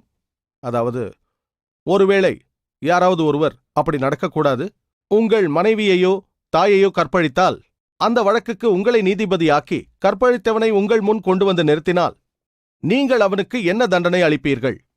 நம்புங்கள், அனைவரும் சொன்னார்கள் அவனுக்கு மரண தண்டனை அளிக்க வேண்டும் என்று. சிலர் அதிகபட்சமாக அவனை கொடுமைப்படுத்திக் கொள்ள வேண்டும் என்றார்கள். ஆகவே நான் அவர்களை கேட்கிறேன், ஏன் இந்த இரட்டை நிலை? யாராவது வேறொருவரின் மனைவியை கற்பழித்தால் மரண தண்டனை காட்டுமிராண்டித்தனம் என்கிறீர்கள், உங்கள் மனைவியோ தாயையோ கற்பழித்தால் அவனை கொல்ல வேண்டும் என்கிறீர்கள். ஏன் இந்த இரட்டை நிலை? இதுவரை ஒரே ஒரு நபர், ஒரே ஒரு மேற்கத்தியர்தான் வித்தியாசமான பதிலை சொன்னார். அவர் என்னிடம், முதலில் கற்பழித்த நபருக்கு, யாராவது என் மனைவியை கற்பழித்தால் அந்த நபருக்கு 7 ஆண்டு சிறை தண்டனை கொடுப்பேன் என்றார். ஆனால் அடுத்த முறை அவன் எனது மனைவியையோ வேறு யாரையோ கற்பழித்தால் அவனுக்கு மரண தண்டனை அளிப்பேன் என்றார். புதிதாக பதில் தரும் பல புத்திசாலிகள் இருக்கிறார்கள், பலர் இருக்கிறார்கள். உங்களுக்கு அமெரிக்காவின் புள்ளி விவரம் தெரியுமா என்று அந்த சகோதரரை பார்த்து கேட்டேன். அவர்கள் கூறுகிறார்கள், ஒரு மனிதன் கற்பழிப்பு குற்றத்திற்காக தண்டனை பெறுகிறான் என்றால் 7 ஆண்டுகள் கடுங்காவல் தண்டனை அளிக்கிறது. ஆயினும் புள்ளி விவரம் காட்டுகிறது 7 ஆண்டு கடுங்காவல் தண்டனை பெற்ற குற்றவாளி விடுதலை அடைந்து வந்த பின்னும் அதில் 95% குற்றவாளிகள் மீண்டும் கற்பழிப்பில் ஈடுபடுகிறார்கள் என்கிறது. ஆகவே அந்த மேற்கத்தியரிடம், அந்த அமெரிக்கரிடம் நான் கூறினேன், உங்கள் மனைவி மறுபடியும் கற்பழிக்கப்பட வேண்டும் என்று விரும்பினால் 7 ஆண்டு தண்டனை கொடுத்து பிறகு கொல்லுங்கள் என்றேன். முதல் முறையே அவனுக்கு மரண தண்டனை தர வேண்டும், கற்பழிக்கப்பட்டது யாருடைய மனைவியாக இருந்தாலும் சரி. உங்கள் தாய் மீண்டும் மீண்டும் கற்பழிக்கப்பட வேண்டும் என்று விரும்பினால் அந்த சட்டத்தை ஏற்றுக்கொள்ளுங்கள். நான் புள்ளி விபரத்தை சொன்னதும் அவர் ஆச்சரியப்பட்டார். உண்மை இதுவென்றால் நானும் அவனுக்கு முதல் முறையே மரண தண்டனை அளிப்பேன் என்றார். இஸ்லாத்தில் தீர்வு உள்ளது. இன்று அமெரிக்காவில் புள்ளி விபரப்படி 1990ஆம் ஆண்டு FBI-யின் புள்ளி விவரத்தின்படி 1990இல் வருடந்தோறும் 1,02,555 கற்பழிப்பு சம்பவங்கள் பதிவாகியுள்ளன. அது மட்டுமல்ல, மொத்தம் நடைபெறும் கற்பழிப்பு சம்பவங்களில் வெறும் 16% தான் புகாராக பதிவு செய்யப்படுகிறது என அது கூறுகிறது. மொத்த கற்பழிப்பு குற்றங்களை நீங்கள் தெரிந்து கொள்ள அந்த தொகையை 6.25ஆல் பெருக்கி பாருங்கள். விடையாக 6,40,968 கற்பழிப்பு சம்பவங்கள் அந்த ஒரு ஆண்டில் மட்டும் நடந்துள்ளது தெரியவரும். இந்த தொகையை நீங்கள் 365ஆல் வகுத்து பாருங்கள். சராசரியாக ஒவ்வொரு நாளும் 1990இல் 1,756 கற்பழிப்புகள் நடைபெற்றுள்ளன. நான் இன்னொரு புள்ளி விவரத்தை பின்னால் படித்தேன். அது கூறுகிறது, அமெரிக்காவில் மட்டும் ஒரு நாளைக்கு 1,900 கற்பழிப்புகள் நடந்துள்ளன என்று கூறுகிறது. வருடங்கள் தரப்படவில்லை, 92, 3ஆக இருக்கலாம். அமெரிக்கர்கள் அதிக தைரியசாலியானார்கள். 1,900 அப்படியென்றால் 1.3 நிமிடத்தில் ஒரு கற்பழிப்பு நடைபெறுகிறது. நான் இங்கிருந்த சுமார் 1 மணி நேரத்தில் ஏற்கனவே 40 கற்பழிப்புகள் USA-வில் நடந்திருக்கும். நான் 1 மணி நேரம் இங்கு இருக்கிறேன், அமெரிக்காவில் 40 கற்பழிப்புகள் நடந்திருக்கும். FBI புள்ளி விவரப்படி 1990இல் தொடர்ந்து கூறுகிறது, இந்த குற்றங்களில் 16% மட்டும்தான் புகாராக பதியப்படுகின்றன. இதில் 10% குற்றவாளிகள் மட்டுமே கைது செய்யப்பட்டிருக்கிறார்கள். அதாவது 1.6% குற்றவாளிகள் கைது செய்யப்பட்டிருக்கிறார்கள். கைது செய்யப்பட்டவர்களில் 50% பேர் வழக்கு ஆரம்பிக்கும் முன் விடுவிக்கப்படுகிறார்கள். ஆகவே 0.8% குற்றவாளிகள் மட்டும்தான் வழக்கை சந்தித்தார்கள். அப்படி என்றால் ஒருவன் 125 கற்பழிப்பு குற்றங்களை செய்தால் அவன் வழக்கை சந்தித்து தண்டனை பெறும் வாய்ப்பு 1 மட்டும் உள்ளது. 125 கற்பழிப்பு குற்றங்கள் செய்துவிட்டு ஒரு முறை தண்டிக்கப்படுவது நல்ல சூதாட்டம்தான். 125 முறை கற்பழித்துவிட்டு அரசாங்கம் உங்களை ஒரு முறைதான் தண்டிக்கப் போகிறது என்றால் அது நல்ல சூதாட்டம்தான். அது மட்டுமின்றி வழக்கு விசாரணையில் உட்படுத்தப்பட்டவர்களில் 50% குற்றவாளிகளுக்கு ஓராண்டிற்கும் குறைவாகவே தண்டனை வழங்கப்படுகிறது. அமெரிக்க சட்டம் கூறுகிறது 7 ஆண்டுகள் கடுங்காவல் தண்டனை என்று. ஆனால் நீதிபதியோ முதல் முறையாக கற்பழித்திருக்கிறான், போனால் போகட்டும் விடுங்கள் என்கிறார். தண்டனையை குறைத்து விடுகிறார். 125 கற்பழிப்புகள், ஒரே ஒரு முறை வழக்கு விசாரணைக்கு வருகிறது, அதிலும் நீதிபதி போனால் போகட்டும் விடுங்கள் என்கிறார். இதுதான் அமெரிக்காவில் இருக்கும் FBI-யின் புள்ளி விவரங்கள். நான் ஒரு கேள்வி கேட்கிறேன். அமெரிக்காவில் இஸ்லாமிய ஷரியத் சட்டத்தை அமுல்படுத்தினால் ஒருவன் பெண்ணை பார்த்து அவன் மனதில் தவறான எண்ணங்கள் வந்தால் உடனே தனது பார்வையை தாழ்த்திக் கொள்ள வேண்டும். பெண்களும் இஸ்லாமிய ஹிஜாபின் அடிப்படையில் முகமும் மணிக்கட்டு வரை கைகளும் மட்டும் தெரிய உடை அணிய வேண்டும். அப்படி இருந்தும் ஒருவன் கற்பழிப்பு குற்றத்தை செய்தால் அவனுக்கு அதிகபட்சமாக மரண தண்டனை. நான் உங்களிடம் கேட்கிறேன், இப்படி இருந்தால் அமெரிக்காவில் கற்பழிப்பு குற்றங்கள் பெருகுமா, இப்போது உள்ளபடி இருக்குமா அல்லது குறையுமா? அது குறையும். இது காரிய சாத்தியமான சட்டம். இந்த ஷரியாவை அமுல்படுத்தினால் நல்ல முடிவுகளை பெற முடியும். மேலும் இஸ்லாம் அல்ஹம்துலில்லாஹ் நான் கூறியது போல் மனித சமூகத்தின் பிரச்சனைகளை தீர்க்கும். அடுத்து மேற்குலகின் பெரிய பிரச்சனைகளில் ஒன்று போதை பழக்கம். அது மற்ற பிரச்சனைகளுக்கும் வழிவகுக்கிறது. இதற்கு திருக்குரான் ஒரு தீர்வு தருகிறது. சூரா மாய்தாவில் அத்தியாயம் 5 வசனம் 90-இல், யா அய்யுஹல்லஸீன ஆமனு, ஈமான் கொண்டோரே, இன்னமல் கம்ரு வல் மைஸ்ரு, ஷைத்தானின் அருவருக்கத்தக்க செயல்களில் போதையும் சூதாட்டமும் வல் அன்ஸாபு வல் அஸ்லாமு, கற்சிலைகளை வணங்குவதும் அம்பெய்து குறிப்பார்த்தலும் ஆகும். ரிஜ்ஸும் மின் அமலி ஷைத்தான், ஆகவே இவற்றை தவிர்த்துக் கொள்ளுங்கள். ஃபஜ்தனிபு லஅல்லக்கும் துஃப்லிஹூன், தவிர்த்தால் நீங்கள் வெற்றி அடைவீர்கள். குர்ஆன் கூறுகிறது, போதையும் சூதாட்டமும் ஷைத்தானின் செயல்களாகும், அவற்றை தவிர்த்தால் நீங்கள் வெற்றி அடைவீர்கள் என்கிறது. நமது மூளையில் உள்ளார்ந்த தடை உணர்ச்சி மையம் ஒன்று இருக்கிறது. அது நமது செயல்களில் தவறானவைகளை தடுத்து விடுகிறது. உதாரணத்திற்கு, நான் சிறுநீர் கழிக்க விரும்பினால் இங்கு கழிக்கக்கூடாது, கழிப்பறைக்கு போ என்று கூறுகிறது. பெரியவர்களுடன் பேசிக் கொண்டிருந்தால் அந்த உணர்வு என்னை மரியாதையுடன் பேசு என்கிறது. பெற்றோர்களையும் முதியோர்களையும் அவமதிக்க கூடாது என்கிறது. ஆனால் நாம் போதையில் இருக்கும்போது இந்த தடை உணர்ச்சி மையம் தடை செய்யப்படுகிறது. அதற்கு காரணம் ஆல்கஹால். ஆகவேதான் குடிபோதையில் இருப்பவர்கள் உடையை களையாமலே சிறுநீர் கழிப்பார்கள், தகாத வார்த்தைகளை பேசுவார்கள், போதையில் இருக்கும்போது பெற்றோர்களை அவமதிப்பார்கள், தங்கள் முன்னால் யார் நிற்கிறார்கள் என்று கவலைப்படாமல் வாய்க்கு வந்தபடி பேசுவார்கள். ஏனென்றால் தடை உணர்ச்சி மையம் தடை செய்யப்பட்டுள்ளது. மேலும் மேற்குலகத்தின் புள்ளி விவரம் நமக்கு கூறுகிறது, விசேஷமாக அமெரிக்காவில் பெரும்பாலான கற்பழிப்புகள் நடைபெறுவது, பெரும்பாலானவை என்றால் 95%க்கும் அதிகமான கற்பழிப்புகள் போதையிலேயே நடந்துள்ளது என்று நமக்கு கூறுகிறது. ஒன்று கற்பழித்தவன் போதையில் இருந்திருக்கிறான், அல்லது கற்பழிக்கப்பட்டவள் போதையில் இருந்திருக்கிறார்கள். 95%க்கும் அதிகமாக. மேலும் பெரும்பாலான தகாப்புணர்ச்சிகள் என்றால் நெருங்கிய சொந்தங்களிலேயே செக்ஸ் உறவு வைத்துக் கொள்வது. தந்தை மகள், தாய் மகன், சகோதரி சகோதரன் ஆகியோருடன் உறவு கொள்வது. இத்தகைய புணர்ச்சிகள் போதையின் காரணமாக ஏற்படுபவைதான்.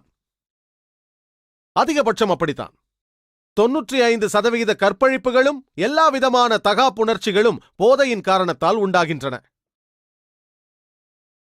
மேலும் எண்ணி பாருங்கள், எய்ட்ஸை பற்றி. எய்ட்ஸ் பரவுவதற்குரிய காரணங்களில் ஒன்று போதை பழக்கம்தான். மிகவும் பயங்கரமானது. போதை பழக்கமும் காரணம் என்கிறார்கள். மேலும் சிலர் கூறுவார்கள், நான் ஒரு சமுதாய குடிகாரன், எப்போதாவது என்றாவது கொஞ்சமாக குடிப்பேன் என்பார்கள். குளிரான நாடுகளில் வாழும் சிலர் அங்கு குளிராக இருப்பதனால் அதை தவிர்க்க கொஞ்சமாக குடிப்போம் என்பார்கள். அதில் தவறில்லை என்பார்கள். அவர்களுக்கு நான் கூறுகிறேன், உங்களுக்கு குளிராக இருந்தால் சுடுமனைக்கு பக்கத்தில் உட்காருங்கள். இல்லை, ஏதாவது குடிக்க வேண்டும் என்பார்கள். ஏதாவது குடிக்க தோன்றினால் தேனை குடியுங்கள். தேன் மதுவை விட அதிக வெதுவெதுப்பை தருமே. ஆனால் பியரில் இருக்கும் போதை தேனில் இருக்காது. இப்படி சாக்கு போக்கு சொல்லுவார்கள். சில மேற்கத்தியர்கள் என்னிடம் கூறுவார்கள், பாருங்கள் சகோதரர் ஜாகீர், இஸ்லாத்தை ஏற்றுக்கொள்வதில் ஆட்சேபனை இல்லை, ஆனால் போதை பழக்கத்தை என்னால் விட முடியாது என்பார்கள். சிலர் உள்ளார்கள், இஸ்லாத்தை ஏற்றுக்கொள்ளாமல் இருக்க சாக்குப்போக்கு அவர்களுக்கு தேவை. நான் அந்த சகோதரரிடம், ஒருவேளை நான் உங்களுக்கு ஒரு ஃபத்வா தருகிறேன், ஒரு பேச்சுக்கு. அதாவது, நீங்கள் மது அருந்தினாலும் கூட மன்னிக்கப்படுவீர்கள். ஒரு பேச்சுக்காக கூறுகிறேன். அப்போது இஸ்லாத்தை ஏற்பீர்களா என்று கேட்டேன். அவர் அமைதியாகிவிட்டார். இஸ்லாத்தை ஏற்றுக்கொள்ளாமல் இருக்க அவர்கள் சாக்குப்போக்கு கூறுவார்கள். இஸ்லாத்தை ஏற்காமல் இருக்க அது ஒரே காரணம் மட்டுமல்ல.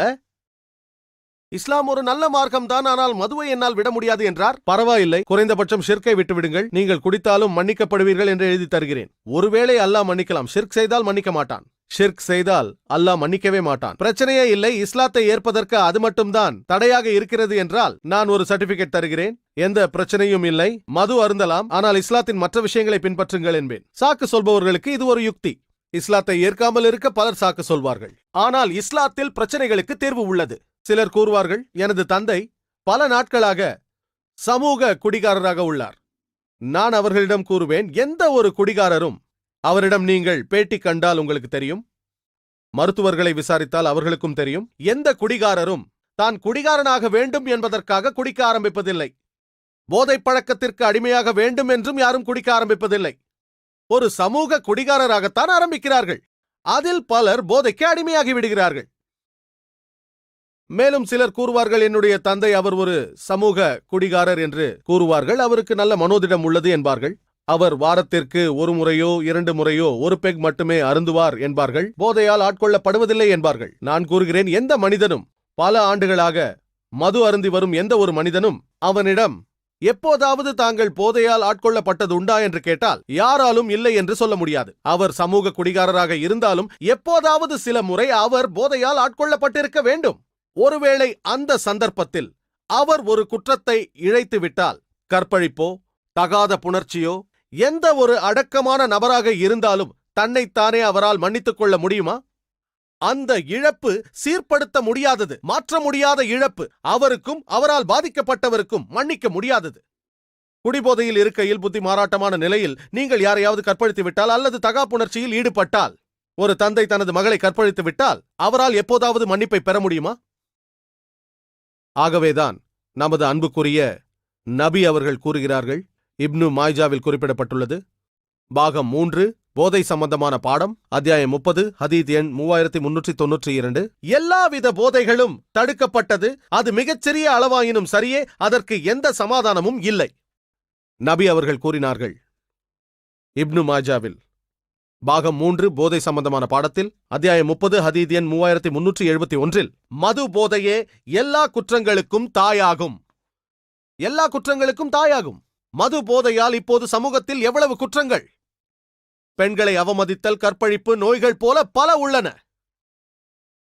இறை தூதர் சொன்னார்கள், 10 வகையினர் சபிக்கப்பட்டவர்கள், அவர்கள் போதை சம்பந்தமானவற்றில் ஈடுபட்டவர்கள். இப்னு மாய்ஜாவில் குறிப்பிடப்பட்டுள்ளது, பாகம் 3 போதை சம்பந்தமான பாடத்தில் அத்தியாயம் 30 ஹதீத் எண் 3380 நபி அவர்கள் கூறுகிறார்கள், போதை சம்பந்தப்பட்டதில் 10 விஷயத்தில் எவன் ஒருவன் ஈடுபடுகிறானோ அவனை அல்லாஹ் சபிக்கிறான் என்கிறார்கள். சாராயம் வடிப்பவர்கள், மற்றவர்களுக்காக வடித்து கொடுப்பவர்கள், அதை அருந்துபவர்கள், அதை ஏற்றி இறக்குபவர்கள், அதை மற்றவர்களுக்காக கொண்டு செல்பவர்கள், அதை பரிமாறுபவர்கள், அதை விற்பனை செய்பவர்கள், அந்த வருமானத்தை பயன்படுத்துபவர்கள், அதை வாங்குபவர்கள், அதை மற்றவர்களுக்காக வாங்குபவர்கள், இத்தகைய 10 வகையான செயல்களில் ஈடுபடுபவர்களை அல்லாஹ் சபிக்கிறான். மேலும் போதையினால் மனிதன் பல நோய்களை அடைகிறான். இது குறித்து என்னால் ஒரு சொற்பொழிவையே தர முடியும். போதைகளின் தீமைகளை பற்றி மட்டுமே பேச முடியும். மேற்கத்திய உலகிற்கு இது நன்றாகவே தெரியும், தெரியாமல் ஒன்றுமல்ல. ஆகவே அவர்கள் பல தீர்மானங்களை போட்டுள்ளார்கள். அதை நாம் பிறகு கலந்துரையாடலாம். போதையால் ஏற்படக்கூடிய நோய்களை பட்டியலிடவே ஒரு நாள் ஆகிவிடும். ஒரு சிலவற்றை கூறுகிறேன். குடிபோதையில் ஈடுபடுபவர்களுக்கு உண்டாகும் அதிபயங்கரமான நோய்களில் ஒன்று கல்லீரல் வீக்கம். போதை பழக்கத்திற்கு அடிமையானால் உணவுக் குழலில் புற்றுநோய் ஏற்படலாம். தலையிலும் கழுத்திலும் புற்றுநோய், வயிற்றில் புற்றுநோய் உண்டாகலாம், ஈரலில் புற்றுநோய் உண்டாகலாம், உணவுக் குழல் அழற்சி, இரைப்பை அழற்சி, கணைய அழற்சி, மஞ்சள் காமாலை, அதோடு அவருக்கு இருதய வீக்கம், மார்பு வலி, இரத்தக் கொதிப்பு, கை கால்கள் நடுக்கம். இவ்வாறான நோய்கள் போதை பழக்கத்தால் ஏற்படும் வாய்ப்புகள் உண்டு. ஒரு மனிதனுக்கு பெரிஃபெரல் நியூரோபதி உண்டாகக்கூடும். கார்டிகல் ஆட்ரோஃபி, செரிபரல் ஆட்ரோஃபி குடிப்பழக்கத்தால் உண்டாகலாம். திடீர் தாக்குதலோடு வலிப்பு, மூட்டு வாதம், புலன்கள் தசைகளை திடீரென தாக்கும் நோய். ஒரு மனிதனுக்கு வர்னிக் காஸ்கோஃப் சிண்ட்ரோம் ஏற்படலாம். இது ஒரு மனிதனின் ஞாபக சக்தியை உடனடியாக மறக்கடிப்பதோடு பழைய நினைவுகளை மட்டும் வைத்திருக்கும் இந்த நோய் தைமின் குறைபாட்டால் ஏற்படும். இதுவும் குடிப்பழக்கம் உள்ளவர்களுக்கு ஏற்படும். மேலும் பல நோய்கள் உண்டாகலாம். பெலாகிரா, பெரிபெரி, மேலும் டெலிரியம் ட்ரெமர்ஸ், இது போன்றவைகளும் காலப்போக்கில் உண்டாகும். மேலும் கிருமி தொற்று, போதை பழக்கத்தை விட்டுவிட நினைக்கும் ஒருவருக்கு ஏற்படலாம். இது போன்ற நோய்களால் பாதிக்கப்பட்டால் நவீன மருத்துவமனையில் சிகிச்சை பெற்றாலும் இறந்து போக வாய்ப்புண்டு. மேலும் பல சுரப்பிகள் அழற்சி ஏற்படலாம், குறிப்பாக மிக்சடீமா, ஹைப்போதைராய்டிசம், கஷிங் சிண்ட்ரோம். மேலும் ஹெமட்டாலஜிக்கல் டிசார்டர்ஸ் ஏற்படலாம், அதாவது ஜீன் அறிகுறிகள் மற்றும் ஃபாலிக் ஆசிட் குறைபாடு, அதனால் ஏற்படும் மைக்ரோசைட்டிக் அனீமியா. மேலும் பிளேட்லெட் டிசார்டர்ஸ், தாம்போசைட்டோபீனியா, சாதாரண மருந்துகள், ஒருவர் உட்கொள்ளக்கூடிய பிளாஜில், மெட்ரோனைட்ஜால் போன்ற மருந்துகள், தொடர் குடிகாரனாக இருந்தால் இந்த மருந்துகள் வேலை செய்யாது. ஒருவன் தொடர் குடிகாரனாக இருந்தால் அவனது நோய் எதிர்ப்பு சக்தியானது குறைந்துவிடும். அவனது மூச்சுக்குழலில் கிருமி தொற்று ஏற்பட வாய்ப்புண்டாகும். அதன் மூலம் நுரையீரல் நோயான எம்பசிமா போன்ற நுரையீரல் கட்டி உண்டாகும். ஒருவர் வாந்தி எடுத்தால் அதை வெளியே தள்ளும் தனிச்சை செயல் மதுபோதையில் இருக்கும்போது குறைவதன் காரணமாக அது நுரையீரலில் புகும் வாய்ப்பு உண்டாகி எம்பசிமா, நுரையீரல் சீழ் கட்டி ஆகியவை உண்டாகலாம். இதன் மூலம் இறந்து போகவும் வாய்ப்புண்டு. மேலும் இப்போதெல்லாம் குடிப்பழக்கம் பெண்களிடம் அதிகரித்துக் கொண்டே வருகிறது. பெண்களுக்கு கல்லீரல் வீக்கம் நோய் ஆண்களை விட அதிகமாக வருவதற்கு வாய்ப்புண்டு. ஒரு பெண் கர்ப்பமாக இருக்கும் போது மது அருந்தினால் ஆல்கஹால் ஃபீட்டஸ் சிண்ட்ரோம் ஏற்பட வாய்ப்பு உண்டு. அது கருவில் இருக்கும் குழந்தையை பாதிக்கலாம். பல நோய்கள் உண்டு. மீண்டும் தோல் நோய்கள், ஆலோபீசியா, எக்ஸிமா, பாரோனிக்கியா, ஸ்டொமடைட்டிஸ், இப்படி பல நோய்கள். இந்த நோய்களை பற்றி பல நாட்களுக்கு பட்டியல் எழுதி பல மாதங்களுக்கு விவாதம் செய்யலாம். ஆனால் இன்றைய மருத்துவர்கள், மேற்கத்திய மருத்துவர்கள் தங்களது மருத்துவ இதழில் நமக்கு சொல்கிறார்கள், மதுபோதை தன்மை ஒரு நோய் என்று சொல்கிறார்கள். அது ஒரு நோய், அது ஒரு பழக்கம் அல்ல. நமக்கு எப்படி டைபாய்டு வருகிறதோ, நுரையீரல் சயரோகம் தாக்குகிறதோ அதுபோல சாதாரணமாக நோயாளிகளிடம் அனைவரும் அனுதாபம் செலுத்துவார்கள். நோயாளியாக இருந்தால் நாம் அனுதாபப்படுவோம். பாவம், அவருக்கு டைபாய்டு உள்ளது, இன்ஃப்ளூயன்சா உள்ளது என்று கூறுவோம். அவரை பார்த்து பரிதாபப்படுவோம். அதே போல இன்றைய மருத்துவர்கள் மது பழக்கம் ஒரு நோய் என்கிறார்கள். நான் அவர்களுக்கு கூறுகிறேன், மது போதை ஒரு நோய் என்றால் அந்த நோய் ஒன்றுதான் பாட்டிலில் அடைத்து விற்கப்படுகிறது. அந்த நோய் மட்டும்தான் விற்பனை கூடங்களில் உயிரோட்டமாக நடந்து வருகிறது. இந்த நோய் மட்டும்தான் உலகத்தின் பல அரசாங்கங்களுக்கு வருவாயை அளிக்கிறது, மேற்கத்திய அரசாங்கங்கள் உட்பட. இந்த நோயை பற்றி மட்டும்தான் சின்னத்திரைகளிலும், சேட்டலைட்டிலும், வானொலிகளிலும், பத்திரிகைகளிலும் அமோகமாக விளம்பரம் செய்யப்படுகிறது. இந்த நோய் மட்டும்தான் நெடுஞ்சாலைகளில் விபத்துகளுக்கு காரணமாகின்றன. இந்த நோய்தான் குடும்பங்களை சீரழிக்கின்றன. இந்த நோய்க்கு மட்டும்தான் விஷக்கிருமிகளின் பாதிப்பு ஏதும் இல்லை. இது ஒரு நோயே அல்ல. குர்ஆன் கூறுகிறது, சூரா அல் மாய்தா அத்தியாயம் 5 வசனம் 90-இல், ரிஜ்சும் மின் அமலி ஷைத்தான் ஃபஜ்தனிபு லஅல்லகும் துஃப்லிஹூன். அது ஒரு நோய் அல்ல, அது சைத்தானின் அருவருக்கத்தக்க செயல். அந்த செயல்களை தவிர்த்தால் நீங்கள் வெற்றி அடைவீர்கள். அதோடு இஸ்லாம் இதற்கு ஒரு தீர்வையும் அளிக்கிறது. மேற்குலகைப் போல, உலகின் இதர பகுதியைப் போல நீங்களும் இதில் மாட்டிக்கொள்ளும் சந்தர்ப்பங்கள் ஏற்படலாம். அதில் மாட்டிக்கொள்ளாமல் இருக்க இஸ்லாம் ஒரு தீர்வை வைத்துள்ளது. அதுதான் சலா. சலா என்பது தொழுகை மட்டுமல்ல. தொழுகிறோம் என்றால் இறைவனை வேண்டுகிறோம், அவன் உதவியை நாடுகிறோம். சலாவை பொறுத்தவரையில் உதவி கேட்பதுடன் அல்லாஹ் சுப்ஹானஹு வ தஆலாவின் வழிகாட்டுதலையும் நாடுகிறோம், மேலும் அவனை புகழ்கிறோம். ஆகவே சலாவை நான் ஒழுங்குமுறை என்றும் கட்டுப்பாட்டு முறை என்றும் சொல்வேன். ஏனென்றால் சலாவில் நாம் ஒழுங்குமுறையையும் கட்டுப்பாட்டையும் கடைபிடிக்க வேண்டும். சிலர் உங்களிடம் எங்கு செல்கிறீர்கள் என்று கேட்பார்கள். நான் திட்டமிடச் செல்கிறேன், மூளைச்சலவைக்கு செல்கிறேன் என்றால் நன்றாக இருக்காது. மக்கள் வணங்குதலை சலா என்பார்கள், அதற்கு நான் ஆட்சேபிக்கவில்லை. ஆனால் சலா என்பதற்கு முழு அர்த்தம் அது கிடையாது. ஏனென்றால் சலாவில் நமக்கு ஞாபகப்படுத்தப்படுகிறது.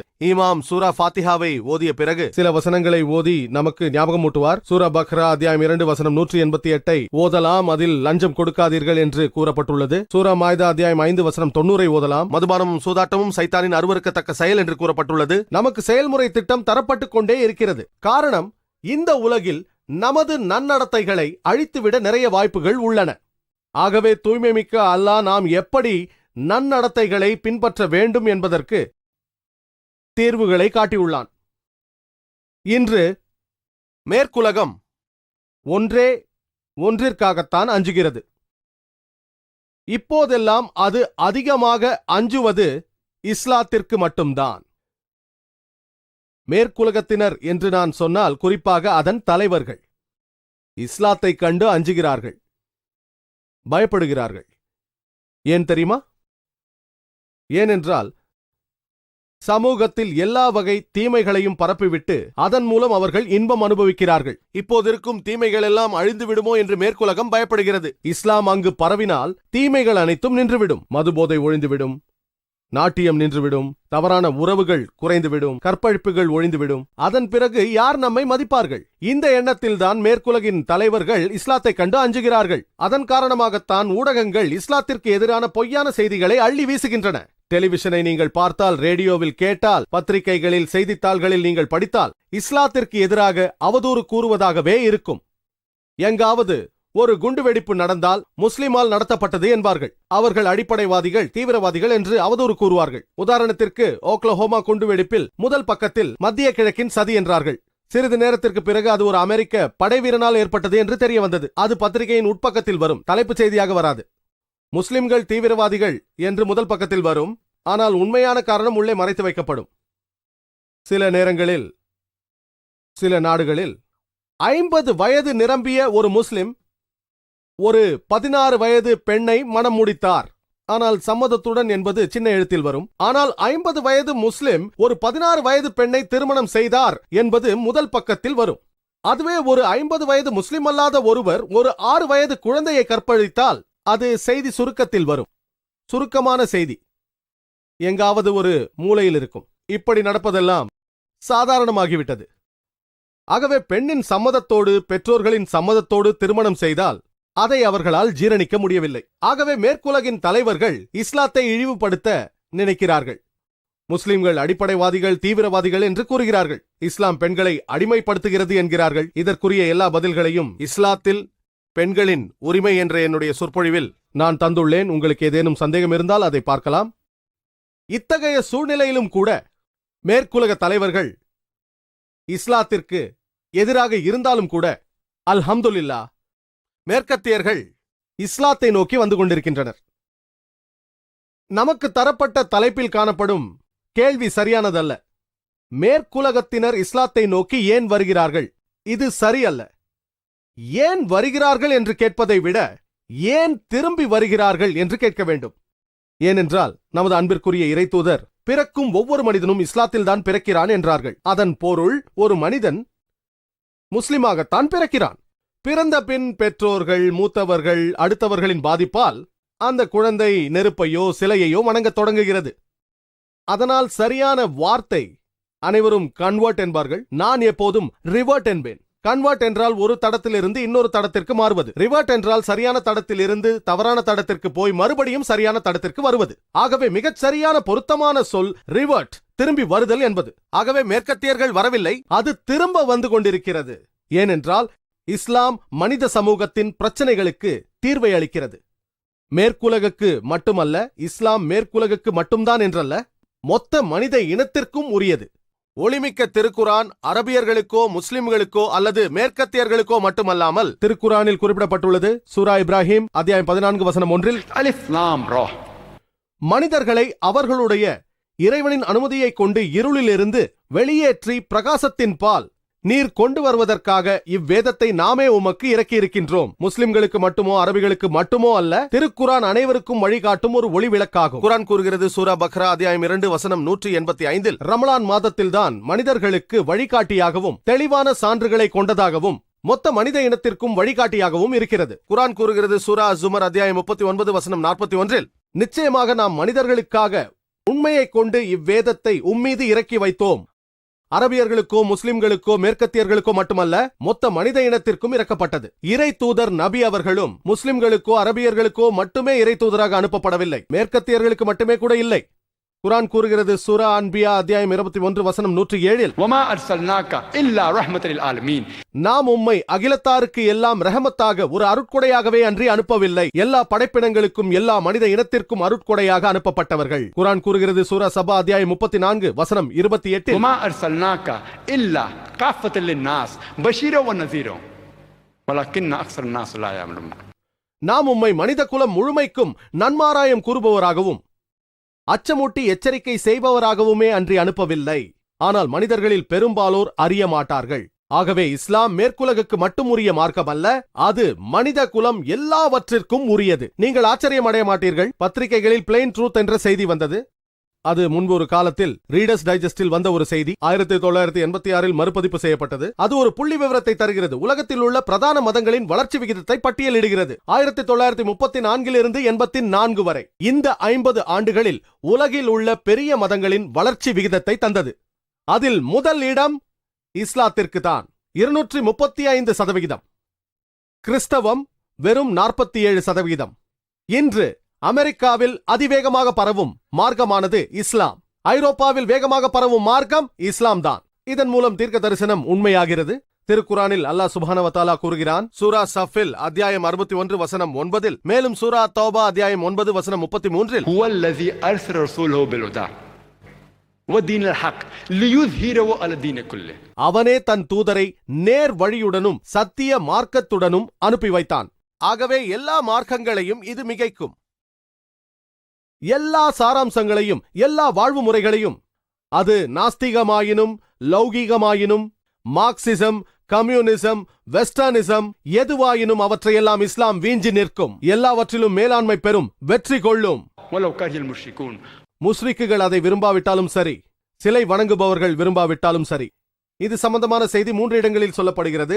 சூரா ஃபத்ஹ் அத்தியாயம் 48 வசனம் 28, that هو الذي أرسل رسوله بالهدى ودين الحق ليظهره على الدين كله وكفى بالله شهيدا.